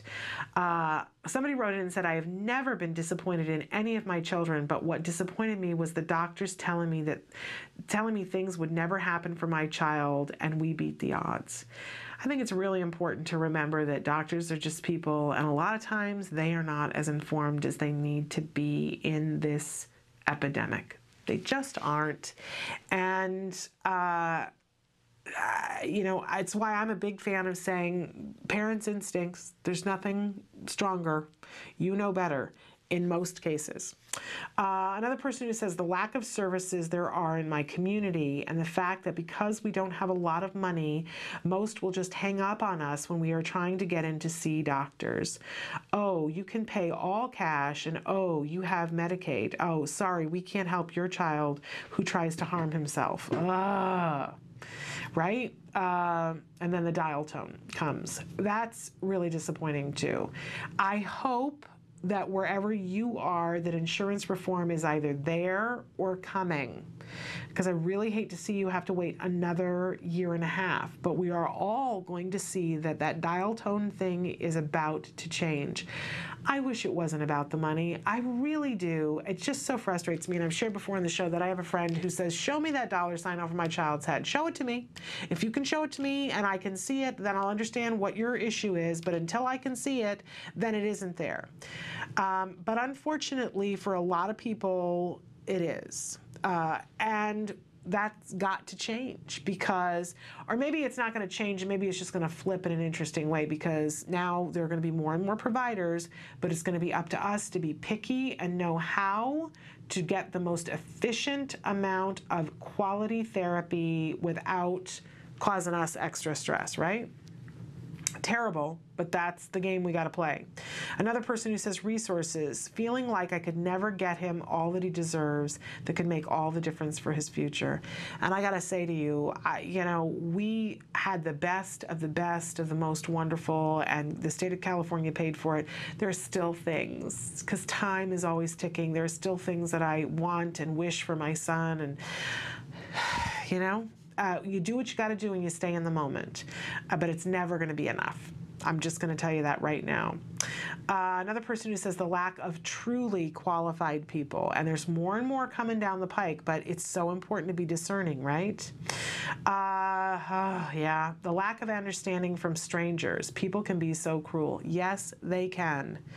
And I do have to say that that was a rude awakening for me to realize, oh, not only am I going to have to overcome all the things that I got to overcome emotionally, overcome all the financial hardship, all the different, things that we got to do to get my child the help, but I also have to inform and educate ignorant so-and-sos in line at the bank. Really? And I remember saying, I didn't sign up for that. I didn't sign up for any of this, and I'm willing to do the rest because it's helpful, but I got to inform the ignoramus who's looking at my child and telling me I should be a better parent? Really? But yeah, you do. Because they need to know. They need to know. Another person who says the lack of educational resources programs in the schools in my area that are geared for special needs children. I believe my son would grow and prosper if there were. Educational budget cuts don't help at all. Keep the money in the schools. Amen. I hear ya. And if you're not getting it where you are, don't be afraid to look elsewhere because there are other things. I also think too it's important, if you find people that are doing a good job and that seem to care, then that's a place to dig in your heels and fight and do what you can to help. I really honestly believe where my son is at school, there are people who genuinely care. Yes, I've had to battle with a couple of people who genuinely did not care, right? But they were the vast minority. So I have hung in and fought with who I had to fight with because the majority of the people who deal with my son on a daily basis are exceptional. If that is not your circumstance, I want to beg, plead, and implore with you to find that circumstance. You're still going to have battles, but they're going to be so much more worthwhile when you know that what's actually happening in the classroom is worthwhile. Don't give up. Don't think this is your lot in life. If you've got to, look elsewhere. Another person who writes in and says the diagnosis didn't occur until she was 16. Not that I didn't ask, it was just ignored, or I was told no, and it was depression. Well, duh, of course she's depressed, but what caused the depression was years of being misunderstood. Then we get a diagnosis correct, and they say to me, I have never seen someone score so high in so many areas of this test. And now, almost 3 years later, and have yet to be treated, even though she has had 2 different agencies that were to help. And I try to go it alone and only found one supposed to be a specialist in autism that looks at me and says, your daughter will not look at me and will only talk in one-word sentences. I am not quite sure what I can do to help her. Really? Really? This breaks my heart. Now she is almost an adult. I gotta say, this is one of those things that makes me gazongo, and I'm sure that it makes you gazongo because you're living with it. But I was mentioning to somebody recently, because you guys all know we adopted a dog. And we thought it was going to be this... Actually, I thought it was going to be this really hard thing. And then we got the dog home and it was idyllic, it was wonderful, it was perfect for 4 days.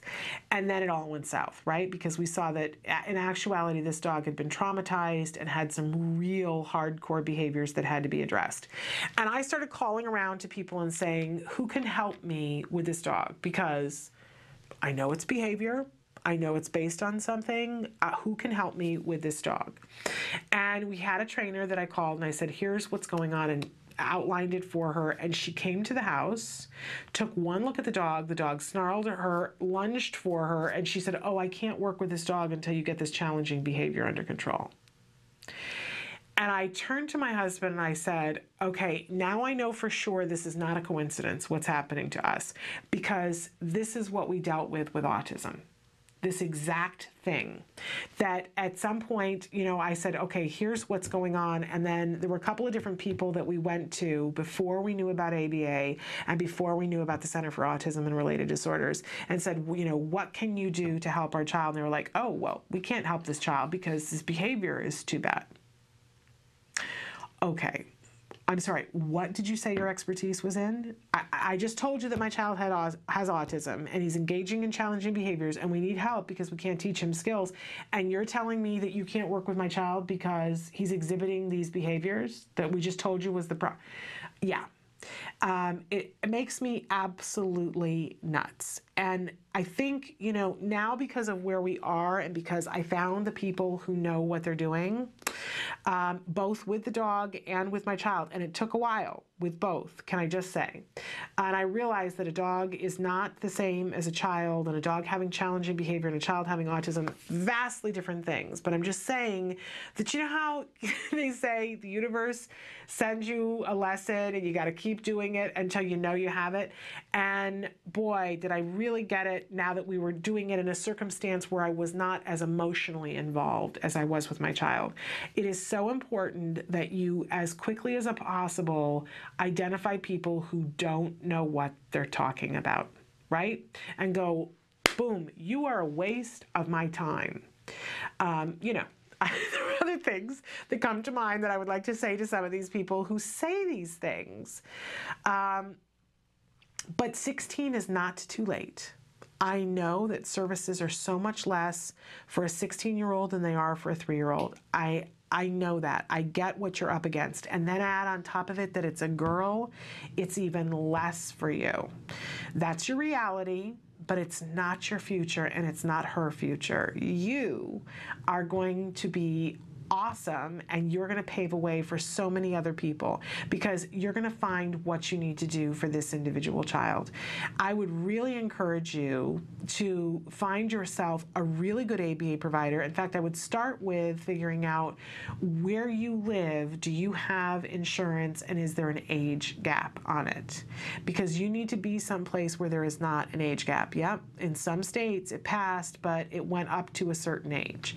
Now, some of them it's up to and including the age of 21. Others, it's up to like 8, and some states it's 10. So find out what it is where you are and talk to your insurance provider, because there are some loopholes. And you need to get really, really educated about what you're going to do. But it is not too late for ABA therapy for a 16-year-old girl, and it's going to help you with a whole host of different things to get functional communication skills on board, but to help with a whole bunch of things that are happening with your daughter. I am sorry that that has happened to you, that you asked questions and that nobody helped you. But you know what? It's a new day, it's a new dawn, and you're going to get your daughter the help that she needs, because she deserves it and you deserve it, and you're not giving up. And we're here for you. If you want to write in and tell us what state you're in, we're here to help you to figure out what is available for you. But don't you give up. That person who turned to you and said, she won't look at me so I can't help you, is a waste of your time. But there is somebody out there for you that it is not a waste of your time. I also want to encourage you to visit centerforautism.com, go to the locations tab, and see how close the closest office is to you. It may be that it's not close enough for you to get services from card, but if it is, then I guarantee you nobody is going to say that kind of ridiculous comment. They're just not going to say that. They're not the only ABA provider. There are other really good ABA providers, but I know that card would be able to help you. Keep your chin up. You are doing the right stuff. Okay, another person who writes in, again, this is the question of the day, what has been the biggest disappointment for you? That there are still others that look at my son as if he were contagious. He is a child that happens to have autism, not autistic, that happens to be a child. And bless you, bless you, bless you, because you're going to make a difference in this world too. And again, for those people, it's ignorance, and we shouldn't have to deal with it, but we do. We absolutely do. But what you just said is important and life-changing for you and your child and all of our children. Somebody wrote in and said, some of these stories made me cry. My wife is out of town and my 7-year-old with Asperger's is home with me. I lose patience too easily, and walking in public is quite difficult. My greatest disappointment is that when I use my passion to help him, he doesn't want to do it. And when my passion goes too far and I discipline unnecessarily or incorrectly. Okay, none of us is perfect. Right? None of us is perfect. I would love to sit here and tell you that I am a perfect parent, but we all know that's not true, right? I've shared stories and I'll share some more, but man, it's a minute by minute thing, right? And there are times when, and I've shared before that, it gets to a certain time of the day and I've told my son to go to bed and I know all the tricks to do with ABA, all the tools to do to have my child go happily to bed and be compliant and be given a reward for it. And yet when it's late and I'm exhausted, I can't think that well. And what ends up happening at some times is that I go, I need to sleep now. You need to be in bed. And I'm yelling, and it's not good for anyone. But we have to forgive ourselves, right? And then when I'm more coherent in the morning, coming up with different plans and putting things in place. Do I always do it? No. Does that make me a horrible parent? Well, maybe occasionally, yes. But it doesn't make me a horrible person. Forgive yourself. It is very hard when you're passionate about something to be able to share that with your child and have them understand. But what was our jargon of the day? Conditioned reinforcer. You have something that you want your child to be excited and love, right? And your child right now has absolutely no interest in it. And that's frustrating, and it hurts your feelings, and it makes you feel helpless and futile, and like, is this ever going to be a relationship that is going to be meaningful to me? Which then you feel guilty about feeling that, right? Big habit trail that you're on. Stop for a second. Look at what is, look at where your child is, and what they are passionate about. Get excited about what they're passionate about. Spend some time with them on their passion. If it's vacuum cleaners, it's vacuum cleaners. If it's drains for a little while. But pair it with other stuff. Pair it with stuff that you want for your child to get excited about. There were so many things that I thought, oh, my child's never going to want to do this. My child is never going to find this interesting. I love to go to the farmer's market. I love it. I love to be at the farmer's market and see the fresh vegetables and fruit.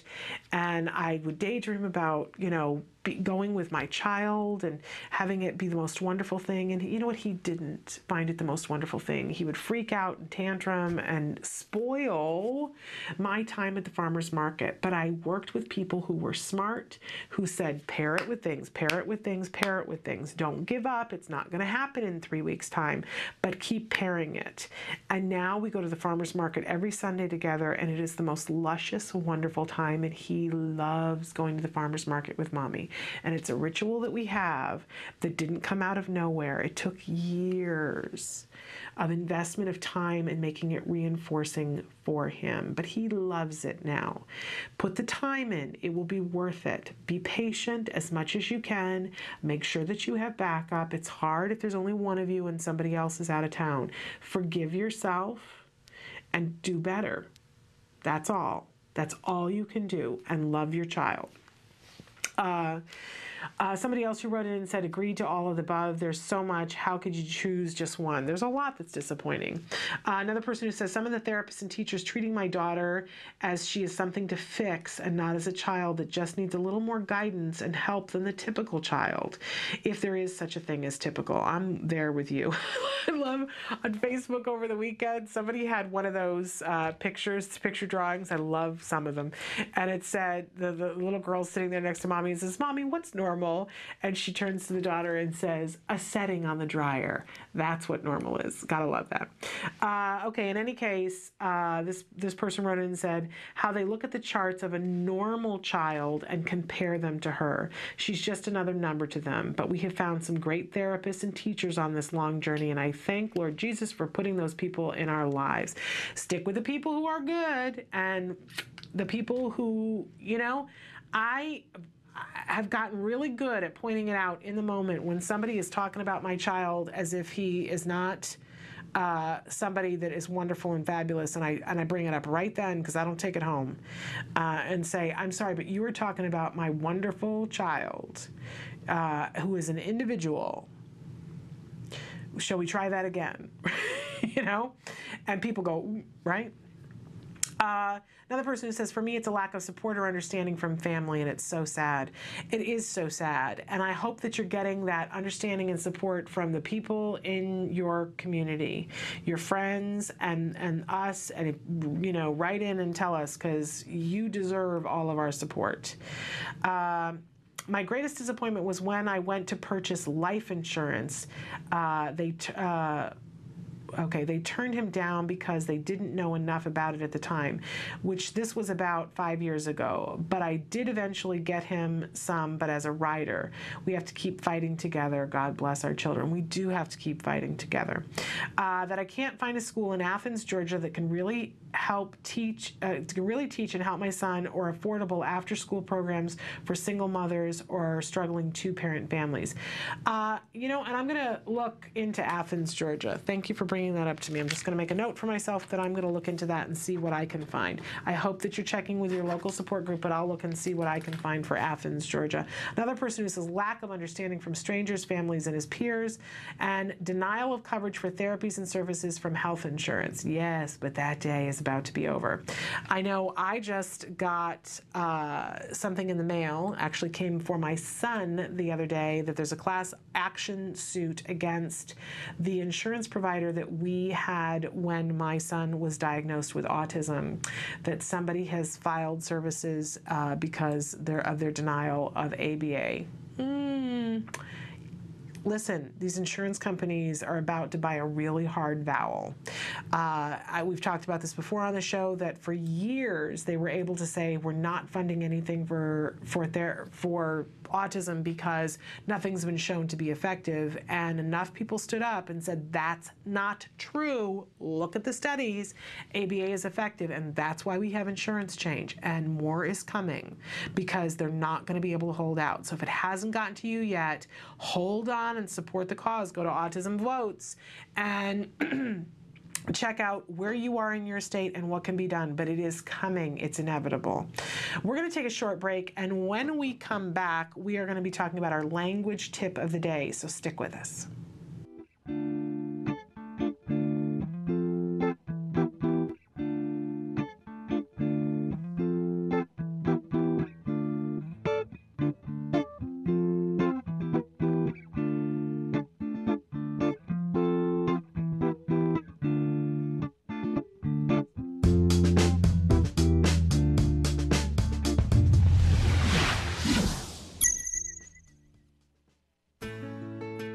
Skills is a revolutionary web-based program that incorporates comprehensive assessment, curriculum design, progress tracking, and treatment evaluation for children with autism all in one place.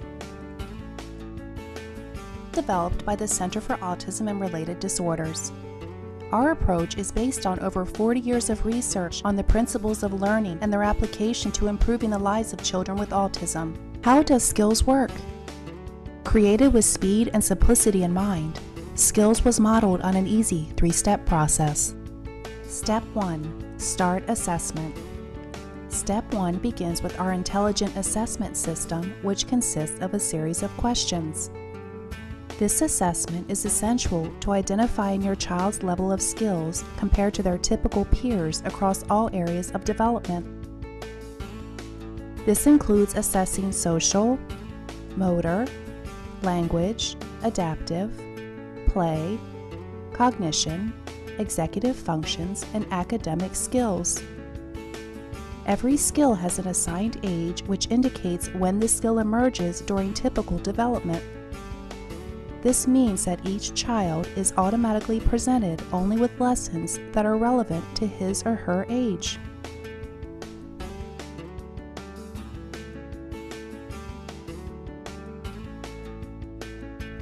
Step 2. Choosing activities. It's now easier than ever to build an individualized treatment plan. In Step 2, you are presented with an individualized pool of activities that are directly linked to your student's assessment results. Each activity represents a specific skill that has been indicated by the assessment as needing to be taught. Activities are categorized by curriculum and then by lesson. There are three main types of skills: building blocks, fundamental, and expansion skills. Fundamental skills are necessary for successful everyday functioning. Building blocks are prerequisites to a fundamental skill.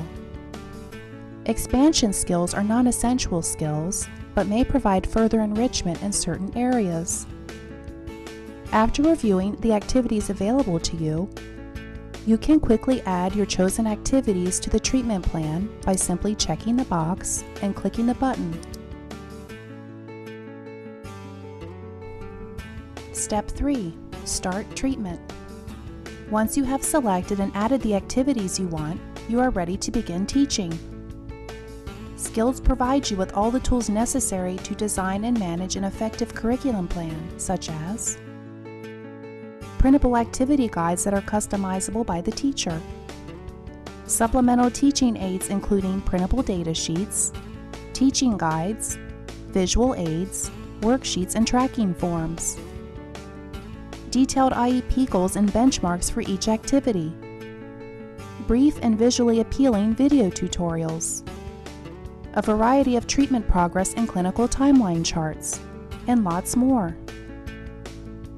And since Skills is completely web-based, everything you need is available 24 hours a day, 7 days a week, in one easy-to-access location. Skills users even benefit from unlimited access to a support community, where they can ask questions and share ideas with a skills expert. Skills is always with you.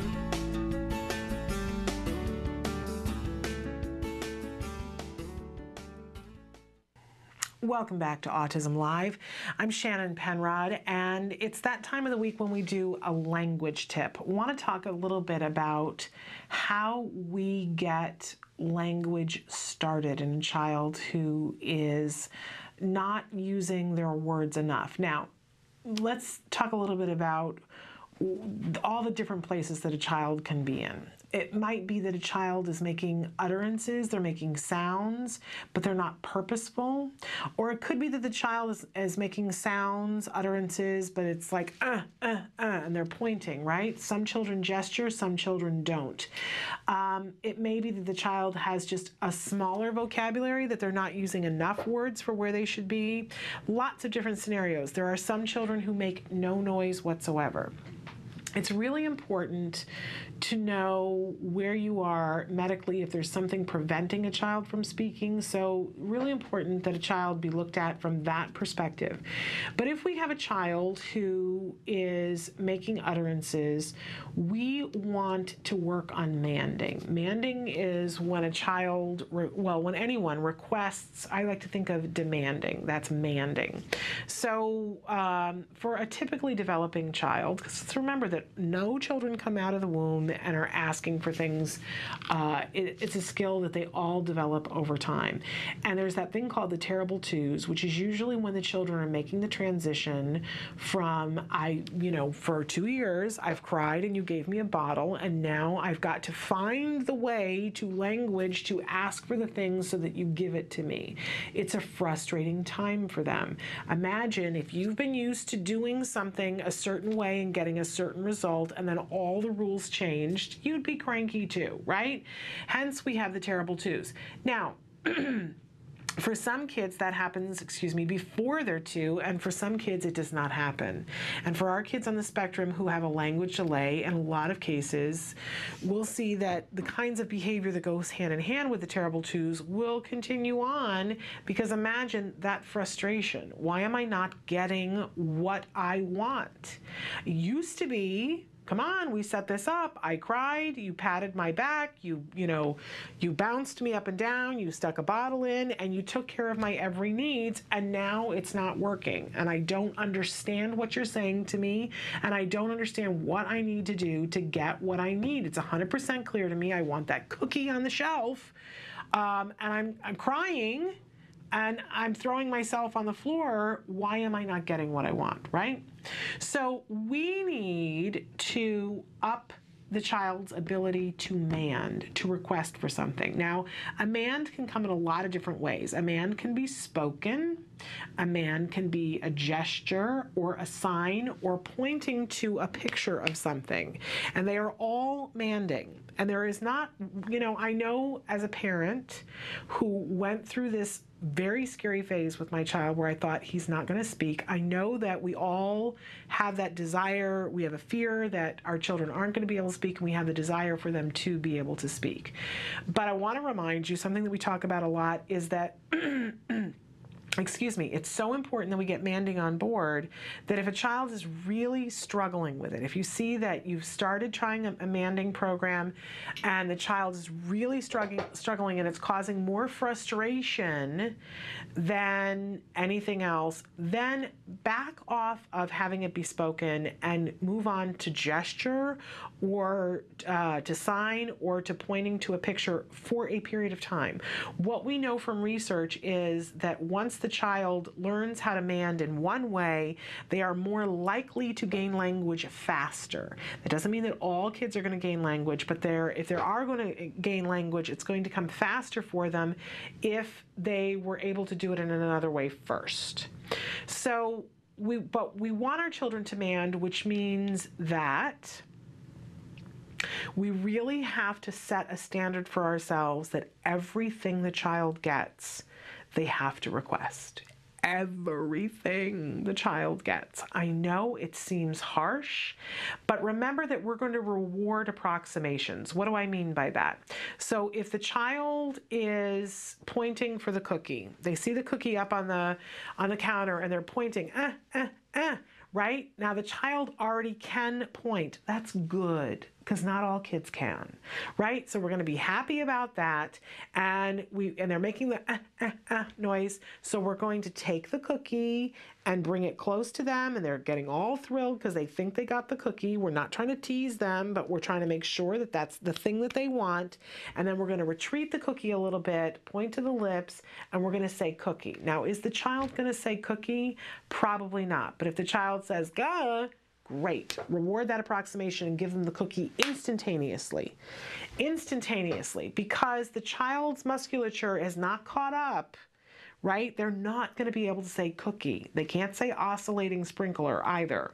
But we're going to reward approximations. Guess what? That's what we do with typically developing children. It just happens much earlier, so we don't notice it as much, right? Nobody expects the 6-month-old baby to say cookie, but when the 6-month-old baby goes gongy, we give them the cookie, right? So we're going to do that. Whether the child is 4 or 18, we're going to reward those approximations. But something has to happen. And we're always moving the goalposts further away. So if the child is already pointing and going, we want to at least get the child to say, k, k. Just say, k, and you get the cookie, right? It's going to be hard, right? So we're going to break it down into the smallest possible thing. Say, k, k, right? They say, k, they get the cookie. And it's got to be instantaneous. And then we have to ask them to mand for everything. Anything the child wants, anything the child is at all having a hissy about, they don't get anything for free. There's no free ride. It seems really, really harsh, but it's the reality, right? We get to the point where when children are learning how to walk, we put them up on their feet and they fall down. And we don't go, well, that's enough of that. I don't want you to get frustrated. Somehow we just accept, yeah, they're going to fall down, right? It's hard. Stressful, but we don't ever say to them, okay, we're just not going to do this. It's just too hard. And sometimes, I don't know why it's a different emotional thing with language. We have to be that hard emotionally about it and go, no, you want the cookie, you got to do something. Whether it's point to the picture or make the sign of a cookie or say, k, right? Something, and then you get the cookie. We have to show them what it is, which means we might prompt them through it. So if you're going to want the child to make the sign, what you do, that you don't just automatically expect them to know it, right? You're going to prompt them through, this is what you do to make the sign for cookie. And then as soon as they do it with you and you prompted them, they get a part of the cookie. And they ask for more cookie and you prompt them through it again. make the sign for cookie, right? And they, now they know, well, you gave it to me once, I'm going to do it. Again, it's not going to be perfect. You're going to reward their approximation. You give the cookie. So important that we recognize effort. And if they're making the effort, they get the cookie. Not the whole cookie, maybe just a part of the cookie, but it's going to make them want to do it again and again and again. And once they get it, right, it's that Helen Keller moment. Can you imagine the frustration of Annie Sullivan signing everything over and over and over again into her hand and everybody going, you're crazy, it's never going to happen. Yeah, it did. Because finally Helen Keller got it. There's that moment where they go, oh, okay, I got to do this in order to get the cookie, and this takes much less effort than and throwing myself on the floor. But not if you're not consistent. Everything they do, they've got a mand. And what we see is the wonderful magic X, that on a graph, if we, the child's challenging behavior has been up here, right? All these different things every day, tantrum, tantrum, tantrum, tantrum. And their manding is down here, very infrequent. And what we see is when manding goes up, guess what happens to the challenging behavior? And they cross each other. And then the manding stays up here and the challenging behavior goes down here. That's what we all want. It's the end of that terrible 2 phase. But you gotta make it clear. You gotta do something, and then as soon as you do, you get your paycheck. Whatever it is, the cookie, the juice, mommy, the doll, the rabbit, the book, the apple, whatever it is, the vacuum cleaner. This is what you want? You got to sign, you got to point, you got to say, approximation, whatever it is. And that's how we will increase manding. Manding is just one of the first steps along the way, but it's an important one, and it's a hard one for parents. It's really, really hard because your child is frustrated and you don't want them to be frustrated. Remember the walking. They get frustrated when they walk too, and you let them work through the frustration. Why? Because you wanted them to walk and because you believed they could. Your child is going to be able to communicate. You got to believe that. And you got to harden yourself and say, you want this? You can have it. Got to do something for me back, right? Okay, we're going to take a break. And during this break, we want to show you, I mentioned before that a little over a month ago, we went to the ABAI convention, ABA International. This was an amazing event in Seattle. Just mind-boggling to me still. I'm still trying to get my head wrapped around it. But we had the opportunity while we were there to speak to a wide variety of experts on a wide variety of subjects. And we want to start to show some of those interviews to you because I've been talking about them for a while. They're just amazing. And the one that we have for you right now is with Dr. Wayne Fisher, who is an amazing person in the field. And I think you're going to find it really exciting. So take a look at what we talked about with Dr. Wayne Fisher, and we'll talk about that when we come back. Stick with us. Well, we have developed a protocol for assessing behaviors in children with autism. And basically, the kids come out into 2 broad areas, and sometimes it's a mixture of the 2. Some of the children we see we would call wandering.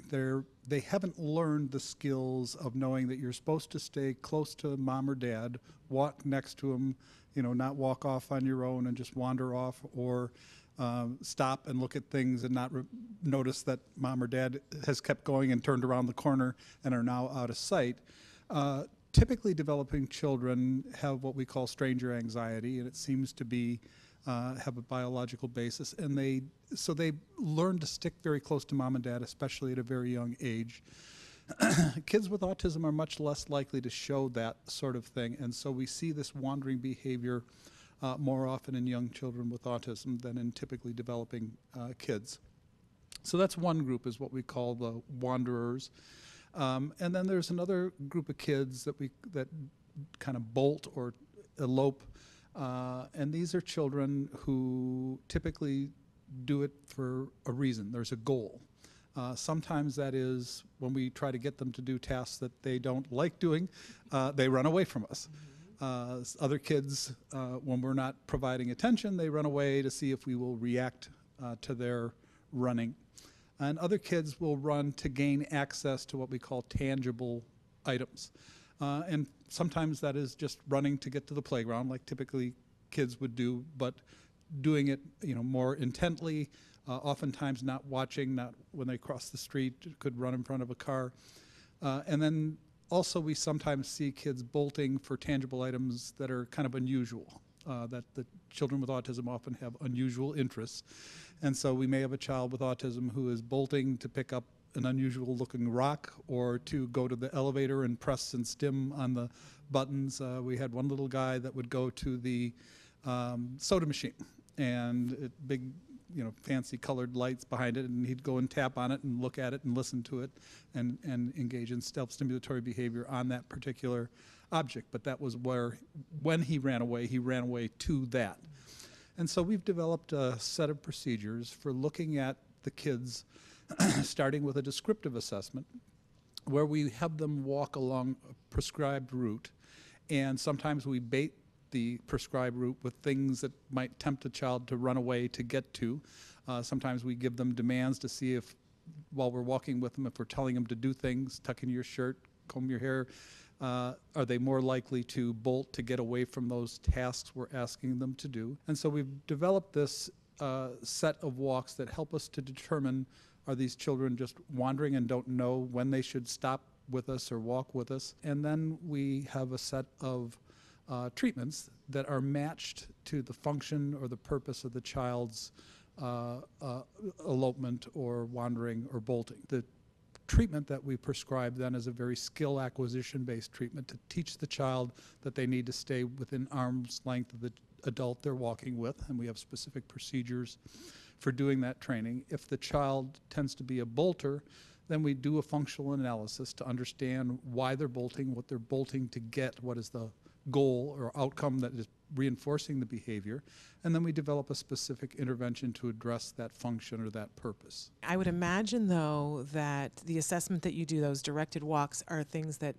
are a controlled environment and really need to be done by professionals. Is that true? Yes, and that's where we're at right now, and we start with that. We develop the treatment.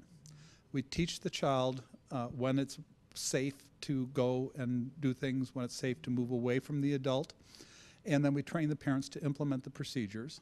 And over time, we want to get so the child's elopement is under appropriate, what we would call stimulus control. They're doing it at the right time when they have signals to tell them it's safe to move away from mom or dad, but when it's not, that they need to stay close by. For example, one of the first children that we worked with bolted whenever she saw a dog. She just loved dogs, and her training went so that gradually we would expose her to different things that she would run away for, and the dog was the kind of final test case where she would have to walk about a quarter of a mile, walk right by a dog, go back to her starting point, and then we would say to the signal, now it's safe to go and see the dog.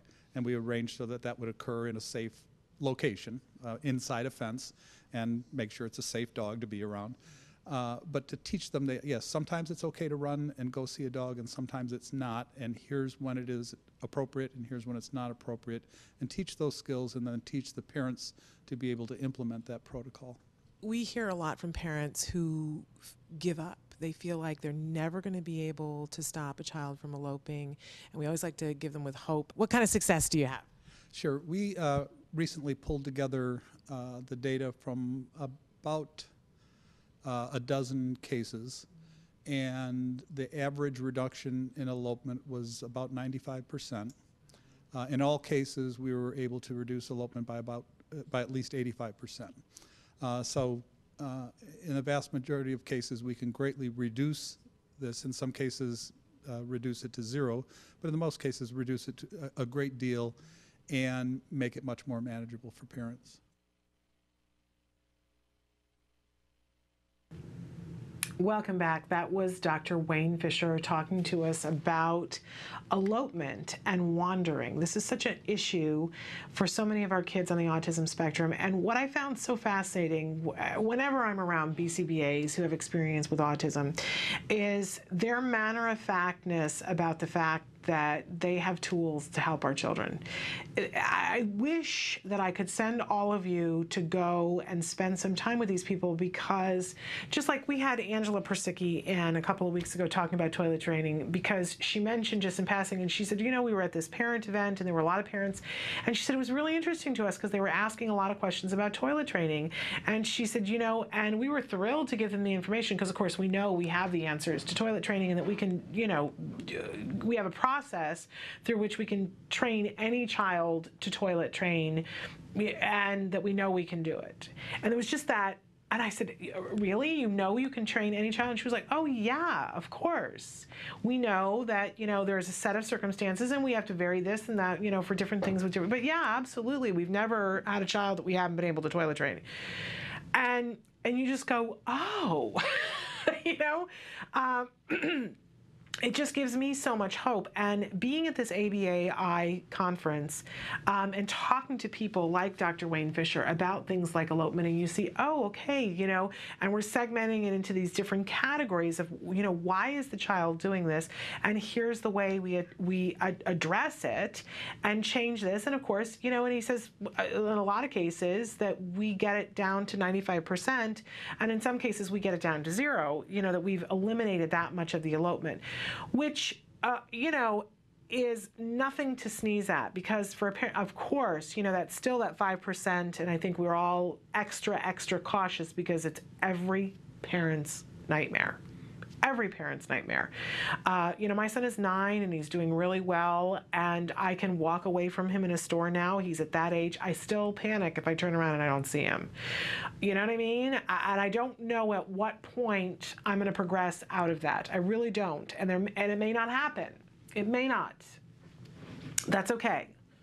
But the fact that it doesn't happen very often and that I can trust him is huge to me. So I offer to be able to see these people and talk about these things in such a wonderful way. And at the end there, you saw that you can get a hold of Dr. Fisher at that web address that we put at the end. And we'll also put this up on YouTube. I just think that it's absolutely imperative that we all know and understand that there are experts out there who have been working on these kinds of things for a very, very long time. And they do have answers. I feel like so much of autism awareness has put forth that, oh, it's this big mystery, right? Well, there are elements of the mystery and there are elements of the puzzle piece that we have not solved. But there are a lot of puzzle pieces that we do have. And so for those of you who think, okay, well, I just have a child who elopes, I just want you to rise up and say, no, I have a child that elopes right now, and we're going to get the help that we need. You're trained BCBAs who are going to help us to solve this particular issue so that we are not living in constant fear of something horrible happening to our child because he slipped away from us or she slipped away from us. You don't have to. So, in any case, we have many more videos coming up for you, these really knowledgeable people who I'm excited to be able to share some of their expertise with you and give you information of where you can contact them in the future. So that was Dr. Wayne Fisher on elopement, giving us all kinds of hope. Really, really exciting. Okay, it is time for our myth of the day. And the myth of the day today is that, and we've talked about this before on occasion, but not within the myth of the day, as more and more people find out about ABA, what we see is people who think, oh, ABA, it's that autism treatment. So our myth of the day is that ABA is only effective for kids on the spectrum. Nothing could be further from the truth. It just so happens that ABA, because it wasn't invented for autism, right? ABA is an age-old science, and it's the science of behavior, not of behavior of children with autism, the science of behavior, and it follows a set of rules that if we follow, we have the ability to change behavior in anyone who is exhibiting behavior. Yes. Anyone who is exhibiting behavior. So, for instance, I've talked about our dog. We are using the principles of ABA to change our dog's behavior. Quite successfully, I might add. The doggie is at home now and is a very happy camper and has changed her behavior and is, a happier dog. And we are using the principles of ABA because it was behavior, it was communication, and we've changed behavior. She's learned some new skills. She's not doing some things that she was finding reinforcing before that we've changed. So ABA, not just for our kids on the spectrum. By the way, we're about to have the Olympics start in 4 days, and there are many Olympic athletes that trainers will use the principles of ABA to get the best possible performance out of an Olympic athlete. When you think about the things that an Olympic athlete has to do in order to excel to the point where they are a world-class athlete, there are things that they have to do over and over again. How does somebody dig deep and find that kind of perseverance? Well, usually through reinforcement, that they find ways of motivating them and making it reinforcing to go through the difficult parts to get to the reward. So very common for Olympic coaches to use the principles of ABA with Olympic athletes. They may not necessarily, the Olympic athletes may not know that that's what's being used, but any time that we are giving somebody a clear reward for certain behaviors and removing rewards that they were previously getting for other behaviors, that's ABA. That is exactly what we're doing. So ABA is effective. I heard a parent over the break that was talking to me about what had we done with our child, that, you know, they were wanting to know what they could do for their child. And I said, you know, ABA, you got to get an ABA program started. Here's what you got to do. And they were like, oh, okay, well, you know, I have other kids. And so, you know, I don't know that I'm going to have the time to devote on this thing that's just for one child. And I said, okay, wait a second, because first of all, when you spend the time and educate yourself about ABA, you're going to be a more effective parent no matter who you're parenting. You're just going to be a more effective parent.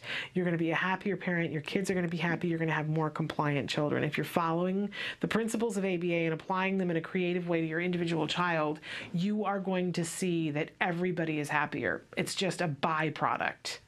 Everybody gets happy. But not only that, once you're able to apply these things to your child who has autism and they're going to be happier, the other byproduct is that everybody else is going to be happier too, because they're not going to have to deal with the plethora of challenging behaviors that they had to deal with previously. But you know, you can use the ABA in all of your relationships with anybody that you are interacting with that you would like to see a change in behavior. Let's face it, you know, how often do we say, well, that's so-and-so's behavior and there's nothing we can do about that? Well, there's an element of truth to that. It's very hard to actually change behavior. But what we see with ABA is that we're in the business of changing antecedents and consequences. What happens before the behavior, what happens after the behavior. And boy, howdy, is that really effective. And it gets us off of trying to think that we can change the actual behavior. I was in a conversation with somebody yesterday and talking about a behavior that a neurotypical child was having. And they were saying, oh, it's just, you know, it's just debilitating what this child is doing. And I said, well, you know, what are you doing right now? What are you doing to and they said, oh, well, we've asked over and over and over again that she not do this. And we say, don't do that, and don't do that, and don't do that. Well, haven't we all done that? Have we not all? Do I not still sometimes do that before I catch myself and go, hello? What is the definition of crazy? Doing the same thing over and over and over again and expecting a different result, right? And how often have we been in a place where we've done it to ourselves, to other people, and said, please don't do that. Please, I'm asking you, stop doing that. The child who's banging the back of the seat in the airport, and you go, please, could you stop doing that? Please, please stop doing that, right? How effective is it ever? Usually not. And that's when we're focusing on the behavior itself and saying, stop, stop, stop, stop, stop. Well, we might as well be talking to our hands. Stop, stop. You know, it's as effective, right? But what we can do is change what happens before the behavior, right? If we know that the child starts kicking the chair when the child is bored, then maybe we want to do something before the child gets bored and give them something to do the next time they get on an airplane. We know that we can affect the consequences, right? On an airplane, there are a lot fewer things that we can do, and especially if it's not our child, right? What are the consequences that we can put in there? But there are some times when we have big, big control of the consequences. Other times, not as much. But we always always want to offer a replacement behavior. If the child is kicking the back of the seat because the child is bored, until the child is not bored, or something else happens, and they're finding it reinforcing, they're going to keep doing it. And the more we react to it and go, stop it, stop it, stop it, now we have taken care of the boredom. They are no longer bored because they're watching the crazy lady who's saying stop it and yelling at their mom. It's very fulfilling to a child. It's just truly wonderful. I remember taking my son on the first time that we took him, actually it was the second time we took him on a trip. And we got on the very last plane of 3 planes in a day, and he had just about had it, and we had just about had it. And there was a man sitting in the very last seat, and we got on the plane the very last instant, very rushed, and we just lost a bag of Legos and been looking in the airport for it, sat down in the airplane, and we must have been in the back seat, and he was in the seat in front of us. That's what it was. Because my son sat down in the chair, and we were all having all this anxiety. Plane's getting ready to take off, and he immediately double kicked the chair in front of him. And the man instantly stood up and I'm not kidding you, did a Sarah Bernhardt kind of thing and did this whole thing, and he went, I'm not going to be able to do that. And I've never in my life seen anybody do the gesture, but it was like the world of, I have no idea what was happening in his day before that moment. But, you know, my son kicked the chair, and it was a big kick. I'm not trying to excuse that. And it happened before I could do anything about it. But it was as though the worst, most horrible thing in the world had happened to this man. And I immediately apologized to him, right? But it was such a huge reaction that my son thought it was hilarious. Just thought it was hilarious. He was 3, maybe 4 at the time. He was 4. And, but he just thought it was so much fun. So of course, what did he want to do? He went to kick the chair again, right? Because I want to see the toy pop up again and react in this big dramatic way. It was sitcom worthy, this guy's response. And, you know, so I'm busy trying to find a replacement behavior because it was so reinforcing at this point. And it ended up, like, he did it again, and where the guy, and my son just barely, because I grabbed hold of his legs before he kicked the chair, but the guy got up again. It was like, oh, the humanity of it all. And I couldn't help myself. I burst out laughing too. My son and I sat there and had a giggle fest, which I then turned into me tickling him. So now he and I are laughing together. He's not so much concerned about the pop-up toy in the seat in front of him. But my point is that we don't have control. You know, it's very hard, even with a 4-year-old, to make sure that he's not kicking the front of the chair. Really difficult, even if I want to be. Really, really difficult. And really difficult for me to control the consequence in this instance, because the guy, you know, he's popping up and he's hilarious by everybody's standards. You know, so I got to take control of what I can take control of. So I find different things for him to do, and we do that. But I also, because ABA works on everyone, decided that there must be some element of this man popping up in the front seat and putting on the big dramatic movement that he was finding reinforcing, getting the attention to. So we stopped giving him attention to. So no matter what he did, if he started to say something, I would talk louder so that my son wasn't listening to it and that I was not paying it any attention. And by the way, the flight attendants did not pay him any attention either, because he was so over the top. Guess what? That's ABA too. He was looking for attention. He didn't get it. He calmed down, sat down, and managed to get through the flight too. So ABA works on everyone. The dramatic person in the seat in front of you in the airplane and the child sitting there kicking the seat.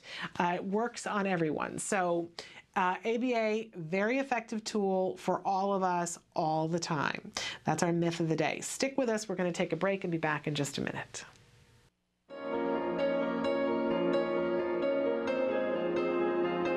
ACT Today, or Autism Care and Treatment Today, was founded in 2004 by several passionate parents who believe that access to early, effective treatment is vital for individuals with autism.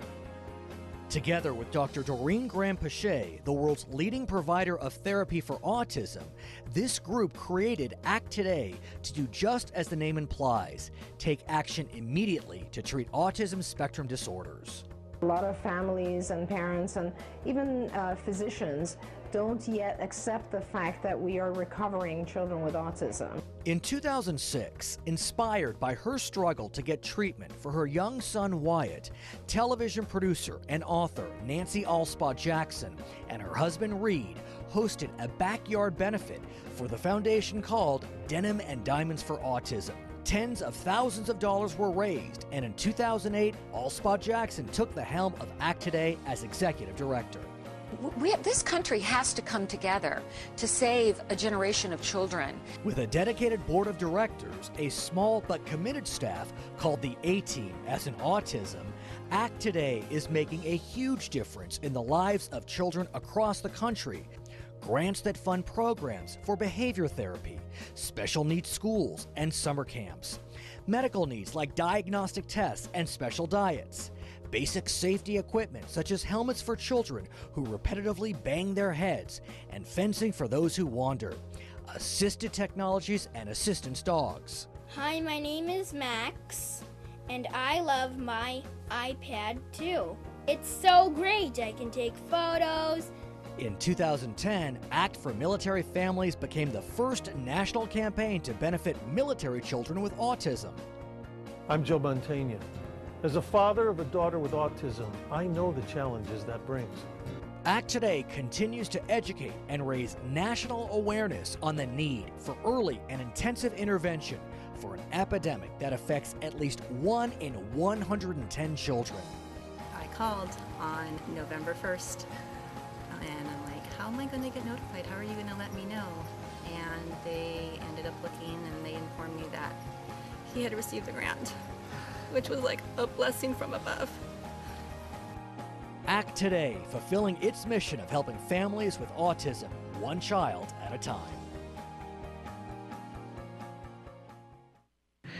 Welcome back to Autism Live. And of course, you just saw a piece about autism care and treatment today. I mentioned earlier that they are in a grant phase right now, which means that you can apply for a grant from them. There is no cost to apply for the grant. There is a substantial amount of paperwork, but it's worth it. I would encourage you to go to ACT Today, act-today.org, and fill out paperwork. If there's something you need, we talk all the time, and we're going to be talking about funding again in a minute, but if there's something that you need, what I love about this organization is that it's driven by you.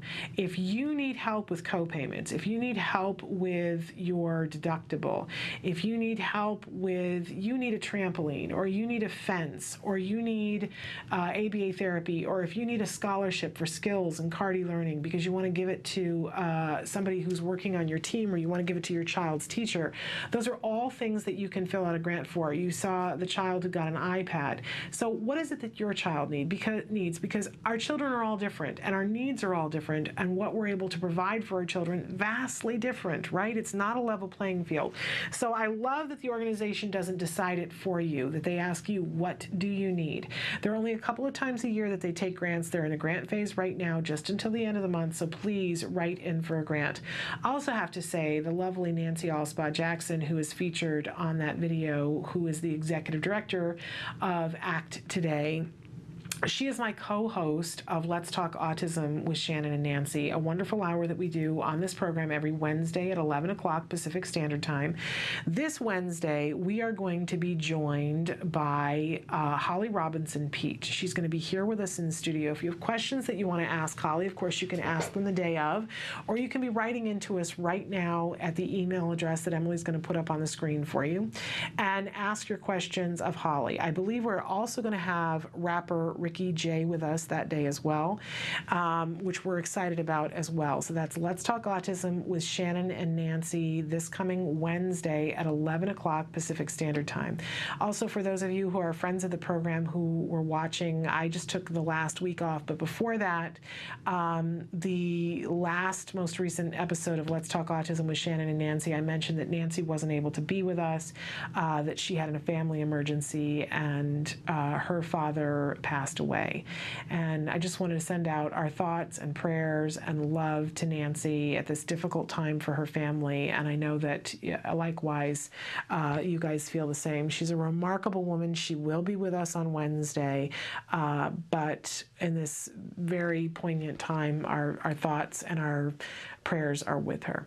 So in any case, we will be here on Wednesday with Holly Robinson Peete, and Nancy will be with us, which is really very amazing. Okay. It's that time of week when we talk about our NET tip. NET, for those of you who are newer to the program, stands for Natural Environment Training. You know, ABA is this science, right, that entails a lot of different kinds of techniques. I always talk about it now as a toolkit. It's a box of tools, and you're going to apply them in a lot of different ways. And we'll talk in a minute about what DTT is, because it's something that's very useful in ABA, but there's also natural environment training. Natural environment training is really child-driven. It's what we're following our children and doing with them what they want to do in natural circumstances. So we'll set up a very contrived DTT moment where we're teaching a skill in this very contrived way, right? That has nothing to do with really reality. And at some point we got to shift from this very contrived way of teaching it to the natural environment so that the child has the opportunity to play these skills out in real life scenarios, right? And we can do this very slyly by doing what the child wants to do. So I think it's really important to take stock when we're thinking of doing NET. And I think NET is a great thing. So often we talk about how important it is that a parent be a really active member of a team, right? If you're lucky enough, like I did, to have a score of a whole team of ABA therapists coming in and working with your child, that's wonderful, but you've got to uphold it when they leave. And if you don't, what you're going to have is a child who only behaves well for other people. And I don't think that's anybody's goal, right? So you've got to be the best possible member of the team that you can be. And it's really important that you learn all of these ABA techniques so that you can uphold them. And of course, you know, we use skills at home. And I always like to remind you that skills is a wonderful opportunity no matter where you are. You don't have to be close to an ABA provider. You can be working on skills. It's the whole curriculum of everything that a child who's developing typically begins to start to learn by their 9th birthday. There are lessons in there that are good for me, right? Because it's amazing how much a child begins to learn, doesn't perfect, but begins to learn by the 9th birthday. So, and that's what we do at home. And at home, I will occasionally set something up in a DTT environment, but I will be honest with you that as the parent, what I find is more effective for me is if the stage has been set and the skill has begun to have been learned in a DTT setting with somebody else, because my son finds it very difficult to learn from me in a DTT setting because a lot of baggage there, right? We have a relationship and it's, you know, he rails against it. He'll do it fine for somebody else, but he has a much harder, not to say we can't do it. It just takes longer when it's me doing it in a DTT setting. However, I make use of every NET moment that I can get my hands on, right? Anytime we're doing anything, I'm turning it into an educational moment. And I really like to do that with things that he already specifically likes to do. So if he's all happy and excited and wants to play a video game, great. I'm going to sit down and play a video game with him, but I'm going to build in some of the things that we want him to be working on, whether it's taking turns or noticing my reaction or doing joint attention with me during the video game. They're all different kinds of things that I can be working on while he's playing a video game. But I think it's really important, and the tip that I want to give today is to think about, when is your child most teachable for you? When is it that they are most conducive to learning? Is it at night when your child has had a bath and is all relaxed and you've laid down and you're reading a book together and your child is most receptive and you can be talking about different things and they're finding it so rewarding because you're snuggled up with them in the bed and they're all relaxed and everything is wonderful? For some kids, that is the moment when, you know, you're trying to talk to them and they're bouncing on the bed and they're, you know, completely in another planet. That's not the most teachable moment.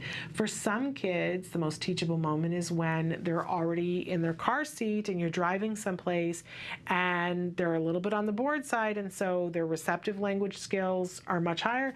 That's for some kids. For other kids, it's while they're in full play mode with another child or with you. But stop and consider, is there any moment when you feel like teaching went well, and what was happening? Because there are certain things for everyone, by the way, not just for our kids on the autism spectrum, but for all of us, there are moments that are more conducive than others. For my child, there is something about being in the car that he's not anymore strapped into a car seat. He's just in a regular seat belt, right? But there's something about being in that space that he feels secure and relaxed, and he asks questions and we have conversations. I love to go on little car trips with him. The other day we went to the Getty Museum, and the Getty Museum was wonderful, by the way. It was absolutely fabulous, a free day of looking at world-class art. Really, really wonderful. But I have to say that I enjoyed going through the museum with him, and that was really wonderful. It was a little frustrating a couple of times, right? Because I had to find the stuff that he found reinforcing. It was his first time in a big art museum. We've been to big other kinds of museums that have more stuff that's more varied, and that he's, really into science. So he has found those other museums, I think, more reinforcing, but there were different elements of this museum that he found reinforcing. But I had not been to the museum before, so it was me having to, scout and find things. But in any case, there were plenty of things that were really reinforcing for both of us at the museum, but also the time in the car was just luscious and lovely. And I always look forward to that, because that is when I have the best conversations with my son, is in the car. He asks things, we talk about things, he points things out, tells me what he's thinking, what he's feeling. By the way, just a side note, while we were there at the museum, one of the things that he found really reinforcing was that they had a sketch garden that you could go to that had a room that was full of artwork. There were busts, there were forms, there were paintings, there were books on drawing, and they gave you a board to draw on or a table to draw on and a pack of 5 pencils and an eraser. And they said, so draw. You can draw something in the room, or you can draw someone in the room, or you can draw whatever you want to draw. And it was really interesting to me. So we sat down opposite the table, and afterwards I was like, okay, so here is the difference between the way I think and the way my son thinks. And I actually took pictures of what both of us drew, and they're on my Facebook page. But I took a picture of my son with the camera because he kept moving around and the light kept changing. And I'm not a great artist, but I started drawing my son. He ended up looking like he was 32, not a child. I gotta tell you. But that's what I sat there and drew, was him. And because after a while I had taken the picture, so I was looking at my camera to look at him and wasn't watching what he was doing, then at some point I looked over and I saw what he was drawing, and I said, what are you doing? What is that? He totally specced out. Been bugging me, been wanting to build a robot. And I said, not until you draw the blueprint. So he totally drew out a blueprint. But before he drew the blueprint, he specced it out and said, I need this. And he drew a piece and then drew how many of those he needed and drew another piece and how many and he did that before he did the drawing. Like if I were going to spec out a robot, I would have to draw the robot out and then think of each individual piece and then put up at the top and say, okay, so but he did it in the opposite order. He wrote down all the pieces that he needed and then drew the robot. And so to put our 2 pictures of this time in the sketch garden side by side, I was like, okay, this is how I think and this is how my son thinks. It was a very fascinating thing that he and I had a lovely conversation about. But in any case, I digress. It's really important to take a look at when is your child most teachable. So if there's something that I really want my child to get and understand, then I'm probably going to bring it up when he's in the car. when we're driving someplace.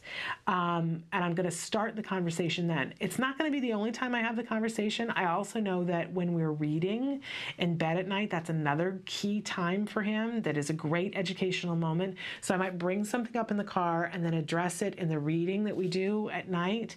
But I know that, like, around food, that is not the most educational time for my son. That for whatever reason, he's eating not the best time. So I'm going to pick and choose what I choose to do during natural environment training if we're eating. So pick your moment, pick your place, pick your time, and make use of a place that you see as really effective for your child. It's not going to be all the time. There are going to be times when it's an exercise in frustration. Don't do that. Focus on the periods of time in the day, the activities that are really conducive to your individual child learning. And that's our NET tip for the day. Stick with us. We're going to come back and have a quick DTT tip. But first, we're going to show you a video of another expert that we got to meet at the ABAI conference. And this is Catherine, and she is going to be talking with us. She was talking with us about feeding issues. And so one of the things that I want you to know about this conference is that when you go to one of these conferences, they have the international one, but they also have them in little places around the country. So I really want to encourage more and more parents and more teachers to attend these conferences. Believe me, there wasn't enough time for us. We were there for 2 days, and it was actually like a 5-day event, and there wasn't enough time for us to do all the things that I wanted to do. It was absolutely amazing, mind-blowingly amazing. So I want to encourage you to watch these interviews and know that this is not just an event for professionals, that you, as a parent, are welcome to attend these events and be able to have an opportunity to meet these kinds of people. So take a look at what we've got on feeding issues. When do you know that your child isn't just a picky eater? When do we know it's time to ask for help? Absolutely, that's such a great question. And I think the important thing is to think about it in terms of when is it impacting the child's health, their growth, or their development. So clearly, if your child is not growing along his or her own growth curve, so as you recall as a parent, you go to the pediatrician and I say that's the parent star chart. Yeah. They show you how your child is growing, and if your child is growing the way he or she is supposed to, you get the Gold Star Parent Award. But if your child has been growing along a certain percentile, let's say the 25th percentile, and then he or she starts to what we call fall off the growth curve, meaning he may go, for example, from the 25th percentile to the 10th percentile. That's really a time you need to start thinking about professional services. And the key there is when your child begins to fall off the growth curve, it may be that it's not that your child is losing weight. I think that's what's deceptive. Children should always gain weight. They should always grow as predicted. So your child, for example, may be simply maintaining his weight, but at a time when he should be gaining weight. So that will be the first thing, looking at the child's growth chart and talking to your pediatrician about whether your child's growing as he or she should be. The second issue is your child's nutritional content sufficient? And in this case, you really need to have your pediatrician either look at your child's diet, you might have to keep some records, or you may need to go to a nutritionist who will analyze your child's diet and tell you, well, your child's not getting enough iron, or they're not getting enough of certain minerals. Again, that would be a time when you would want to go and get professional help. And then the last piece is if your child's intake is impacting his health in another way. So, for example, the child's cholesterol is elevated, or your child's having other kinds of problems that are a function of inadequate diet. Oftentimes, selective eaters are selecting diets that are high in fat or high in sugar. And it's interesting because it's not always the case that these children are underweight. As you indicated, they could, in fact, be overweight. Okay. And it seems like when your child's diagnosed with autism, there's so many things to think about, and food is such an emotional issue to begin with. And so people say, well, you know, he or she's got all these other things, that I just want to give him the foods, but we can get to a happy child with a healthy diet. Yes? Absolutely. You know, you're absolutely right. How do you pick and choose? What do I do next? We have so many issues. We have language. We have social skills. But you have to remember that your child's diet impacts his or her, not only their growth, but also their brain development. And so it really is important to intervene if your child is not eating an adequate diet, because malnutrition early on, and again, I'm not talking about kids who are, you know, marasmic, they have the big bellies with the skinny legs. I'm talking about kids, again, who are just, for example, eating French fries. If you're not getting adequate nutrition later on, your child may be at risk for later developmental, learning, or behavior problems. And you know, we have enough problems already. We don't want to add to them. Intervening early is, like everything, critical. You know, I know it's very, very difficult, but if you get good professional help, the great thing about these kids is the vast majority of them respond beautifully to treatment. Because they're often selective, they're actually getting hungry, they're motivated to eat, and all we need to do is expose them to new foods, and they'll actually then learn to like a lot of the foods we introduce. So if you get in there with a good professional help, intervene early, you can make a huge difference. I have tons of kids we've seen with autism who are actually the best eaters in their family. And what we like to say is the only way you can tell if a child's been to our program is our kids eat their vegetables. That's wonderful.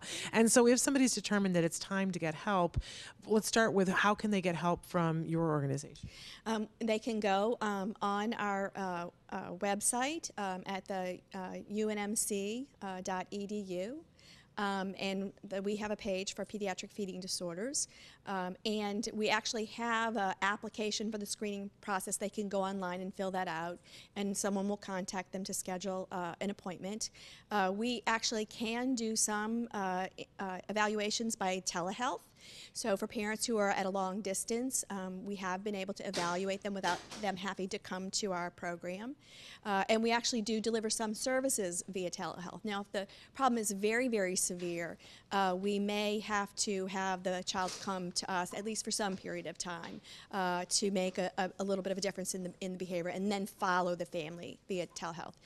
So, you know, technology has been a big boon to us and to the families because it does sort of bridge that distance, because a lot of, there's not a widespread availability of the kinds of programs that are really helpful for these children. Another amazing interview with an amazing expert about feeding issues. And I know so many of you have issues around that area, and she's so knowledgeable and wonderful, a true expert in the field. So I hope you guys enjoyed that interview, and you have some resources now, some places that you can go, and we'll be having her on the show again, hopefully very soon. So wonderful of her to sit down and take the time, because it's a very busy conference, to take the time to talk with us. We're towards the end of the program here. We got a lot of things that we need to do before we're done. I promised you a DTT tip of the week. DTT, by the way, stands for discrete trial teaching. This is when we take, because whenever we want to teach somebody something, right, it can be very overwhelming, especially if there's a lot of things going on, right? We want to be able to hone it down to a very specific teaching moment, right? Take away all the distraction. Think about throwing everything else away and just teaching one tiny little skill that's attainable. And taking that skill and making sure that the child wants to do it again and again and again by reinforcing them for that individual moment, right? So if we think of teaching a child to hold their spoon, right? We can be teaching the child to hold their spoon while the television's going, while everything else is going, while a whole bunch of people are talking, right? And for some kids that might work, but for a lot of our kids, it's not going to be efficient, right? And we want to be efficient and effective. So we're taking everything else, honing in on this one specific skill. And maybe we realize that we got to work on being able to hold the spoon in a certain way. And we want to make sure that it's because it's hard.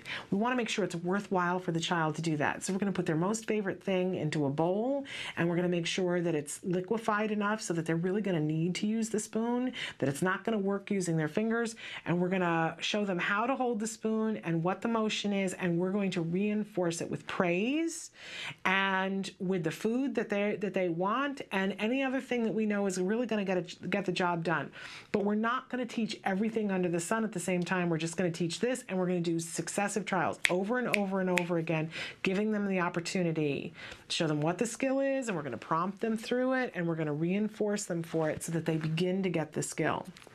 Okay, so that's DTT, discrete trial teaching, really like taking everything else that's going on, leaving it there, and pulling this one little tiny skill out, putting it here, and setting up a moment in which we say something, they do the behavior, and we reinforce it. And then we say something or do something, they do the behavior, we reinforce it again and again and again, giving them the opportunity so that they start to build the skill. Then after they have it in terms of DTT, then we're going to take it into the natural environment. And we've talked about this a little bit throughout the show today, that it's really important to look at the only way that it's really going to be effective, DTT, is if the reinforcement is truly reinforcing. So one of the things that we can do is take a look at what the child currently, I hear parents say this all the time, well, he's obsessed with this. And it seems like a bad thing to them, that he's obsessed with this. Well, it's a starting point. Everything doesn't have to have a label on it, right? Some things aren't good or bad, they just are, right? So if your child is obsessed with something, that means they truly find that thing reinforcing. Start with that. I said this earlier today, that my child was obsessed with vacuum cleaners, wanted to take the vacuum cleaner apart. And for a while, I was like, that's not normal. That's not right. He can't be interested in vacuum cleaners. That's not a skill that's going to get him far. Except that, it became the first thing that in order to be able to do something that, we wanted him to do a new skill. In order to get him to do it, what we had to do was say, and then you get to take apart the vacuum cleaner, take apart all the little attachments. And then he started to do it. So take whatever your child is perseverating on, whatever they're obsessed with, and use it in the beginning. If we're smart about it and we pair it with other things, eventually we'll have a whole host of things to choose from. But it's a great starting place to make that the reinforcer. And we did. For my son in the beginning, it was the vacuum cleaner. We quickly moved to a whole host of other things. By the way, my son never found food reinforcing when he was little. He just didn't. So you hear a lot of people talking about using food as reinforcers. That wasn't my child, and it isn't all children. For some kids, though, food can be very reinforcing. But if your child isn't, don't panic about it. There's other stuff that I'm sure your child is really into. Use it. Okay, we're getting down towards the end here, and I did promise you guys a funding tip. And again, we've been talking about this all day long. The idea of there's a new skill that you're going to have to add to your bag of tricks, right? Not only do you need to be really good and patient with ignorant people who don't understand your child's behavior, right? You need to get up on insurance, you need to get up, understand what you're talking about for educational law. But the big deal that you've got to get really to the point where you understand what's happening is insurance right now. You really have to understand, what insurance do you have for this moment in time? What are the current rules in your state for the type of insurance that you have? And I can't tell you that. That's totally different for each and every person. And then, so you need to know what your current status is, what is potentially going to change in the rest of this year, and then understand where you're, and for some of you, it's not going to make sense right now, but where you're going to stand in 2014. Because on January 1st, 2014, if things stay the way they are, then you are going to have an insurance plan from someone, right? If you have insurance right now, your plan may be changing.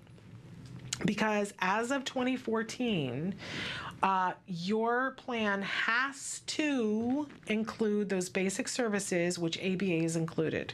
So if you're currently employed by somebody, and by the way, I did look up, because one of you said something about Athens, Georgia, and I did look up to see what the current status is in Georgia, and you have a bill that's going to be introduced this year. I don't know that it hasn't already, but you do not currently have insurance reform. That doesn't necessarily mean that you do not have it with your insurance provider. We know that there are about 4 or 5 providers at this point who have already settled cases, and even in the states that aren't requiring it are already covering ABA. So it is worthwhile to still consult with your HR director about, is your insurance plan covering ABA? I know, for instance, Blue Cross Blue Shield Anthem is one of the companies that has already settled. And I know that for some of you that are federal employees, that the federal employee program has not been covering ABA, but it will as of January 1st, 2013. But hear me when I say this: if things stay the way they are, everyone will have to have a plan on the 1st of January of 2014 that includes ABA. Yes, there are going to be different levels, right? But everybody will have that service covered to some degree on January 1st of 2014. If you are not currently insured, you will need to enroll in one of those plans. And by the way, if you're not currently insured because you're underemployed or you're self-employed or not eligible because of pre-existing conditions, remember that for your child, that is not the case right now. That legislation is in place, that there are plans that you can buy right now for your child that will take them from now to January 1st of 2014. Yes. So, there's an expense there, and I don't know what, in different states, different expenses, but we had an expert in here a couple of weeks ago who said that in the month of your child's birth, it is infinitely less expensive. So if you know that your child's birth date is coming up in the month of July or in August, ideal time to be looking up and seeing how much it would cost you to get that plan to get you to 2014, because you don't necessarily have to wait for a year and a half. There are so many, it's so complex. It's like this huge spider web, and it's not just you who doesn't understand it. The people who are in the insurance companies are scrambling to figure it out and to figure out what the best way is for all of this to work. But you got to be at the head of the curve. It's up to you at this point to know what your standing is. Where are you in this space in this time? What do you qualify for? When do you qualify for it? These are questions that you need to know. And I would love to sit here and go name by name and say, okay, your insurance policy, but that's all we would do 24 hours a day, and we still wouldn't get the information out to all of you. So you need to be going to these seminars like the ones that are coming up here in the state of California. You need to go to the autismvotes.org site and get just the beginning of an understanding of where your state is, because it may be that you already have the insurance reform. It will inform the conversation that you ultimately are going to have with your HR director of your insurance provider. For some of you, you might go, well, it doesn't matter. In the case of my husband's insurance, it's a self-funded plan. So even though we have insurance reform in the state of California, guess what? My husband's plan is not currently covered. We have asked my husband's employer, what are you going to do for 2014? And they still don't know, right? It's still too early to know, but it's not too early for us to ask that question. Because I know that if things stay the way they are on 2014, either way, his employer is going to have to offer him insurance that has ABA in it. If my child still needed therapy right now, there would be other choices that I have available to me because I'm in a state where insurance is in a place where there are plans that I could buy into. There are other plans that I could buy into. My son doesn't need it at this moment in time, so we have not done that.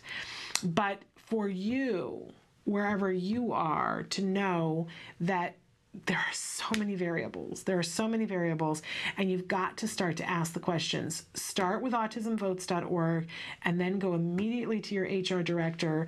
They're going to say to you, in all likelihood, I don't know. And what you need to say to them there's autismvotes.org, in all niceness and, being very kind to them, I need for you to find out. I need for you to help me to know what we're covered and what we're not. If you are in a state that has the insurance reform, one of the first questions you can ask them is this a self-funded plan? If it's self-funded, then it's in all likelihood, it doesn't have to participate. They may choose to, but they don't have to participate. It's all changing. It's all in flux. As I mentioned, if you're a federal employee and have that federal employee program, on January 1st, it's coming up, you're going to have access to those services, which will be very exciting. Some things that you want to do if you're preparing yourself is now is a great time, if you haven't before, get your child diagnosed. Figure out the way that you want to do that. If you don't have the funding to do that, please, I beg of you, ask for a grant from Autism Care and Treatment Today. If your child does not have a diagnosis, the insurance companies are not going to fund ABA. You've got to have the diagnosis, and you're going to have a doctor on a prescription plan write that it is medically necessary for your child to get ABA. That may take you 6 months, in all seriousness, depending on where you are and what the services are, to find a doctor who can diagnose and who will write that prescription. Don't spend time on the phone trying to figure out who that doctor is. Go to your local support group and say, who is capable of diagnosing and willing to write in a prescription pad? In all likelihood, somebody else has already done it. So start there. Start there. But get your ducks in a row. The change is here in some cases, and it's a coming in other cases. So get yourself lined up so that on the very first moment that you have the ability to take advantage of it, you can. The clock is ticking, and the help is on its way. And in some cases, it's already there, but you've got to stand up for your child. You've got to stand up for your family. You've got to prioritize, and you've got to get the answers. I'd be happy to help you to find the answers and help you to point you in the direction when you don't know. But as I said, I'd love it if I could say, well, step A is this and step B is this, and then you will arrive at ABA. It's not the case. There are too many variables right now. But perhaps on January 1st of 2014, that won't be the case. We'll all be talking same area. I don't know. My crystal ball is cloudy today. In any case, educate yourself. Know what it is that you're dealing with. All right. We're here at the end of the program. Want to remind you that as this show ends, the conversation continues. It morphs into other conversations. There are lots of ways for you to get in touch with us. Also want to remind you that on Wednesday, Holly Robinson Pete will be here during the 11 o'clock hour. So Emily's going to start to show you some of the different ways that you can get a hold of us. You can always email us. You can always phone us. You can Skype with us during our live hours. You can talk to us on Facebook. You can be tweeting with us, all of those wonderful different ways. There is nothing that you can't email us. You can write in and say, I didn't understand this, wish I knew more about this, why aren't you covering this? Shannon, I hear you talking about this, why aren't you talking about this? We'll get back to you, we will take a look where there are a lot of things that you guys have asked for that we've put in the pike. Emily is also starting to show you some of the different places that you can watch the show. Of course, another episode will replay as soon as we're done here on Autism Live, autism-live.com.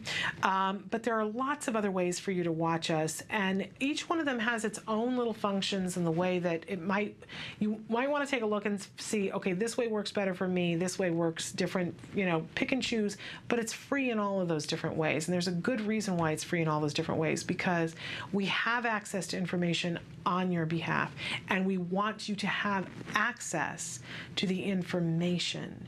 Information, knowledge is power, and I want you to be powerful. The people that I work with here want for you to be powerful working with your child. They want to help you and give you the tools that they have because they understand that our children can make progress. They have seen it. I have heard Dr. Doreen Grant-Pichet, who founded CARD many years ago, say, it's unconscionable if we don't give this information to people. Unconscionable. So that's why I'm here, to help be the conduit to share the information for the things that you want. Please take advantage of it because there is no cost. How often do you hear people saying, we want to help you? We're here. We want to help you. We'll be back tomorrow with a really fascinating show for you, a lot of good information and some more of those interviews from ABAI. Until tomorrow at 9 a.m. Pacific time, please give your kiddos a hug from me. Bye-bye for now.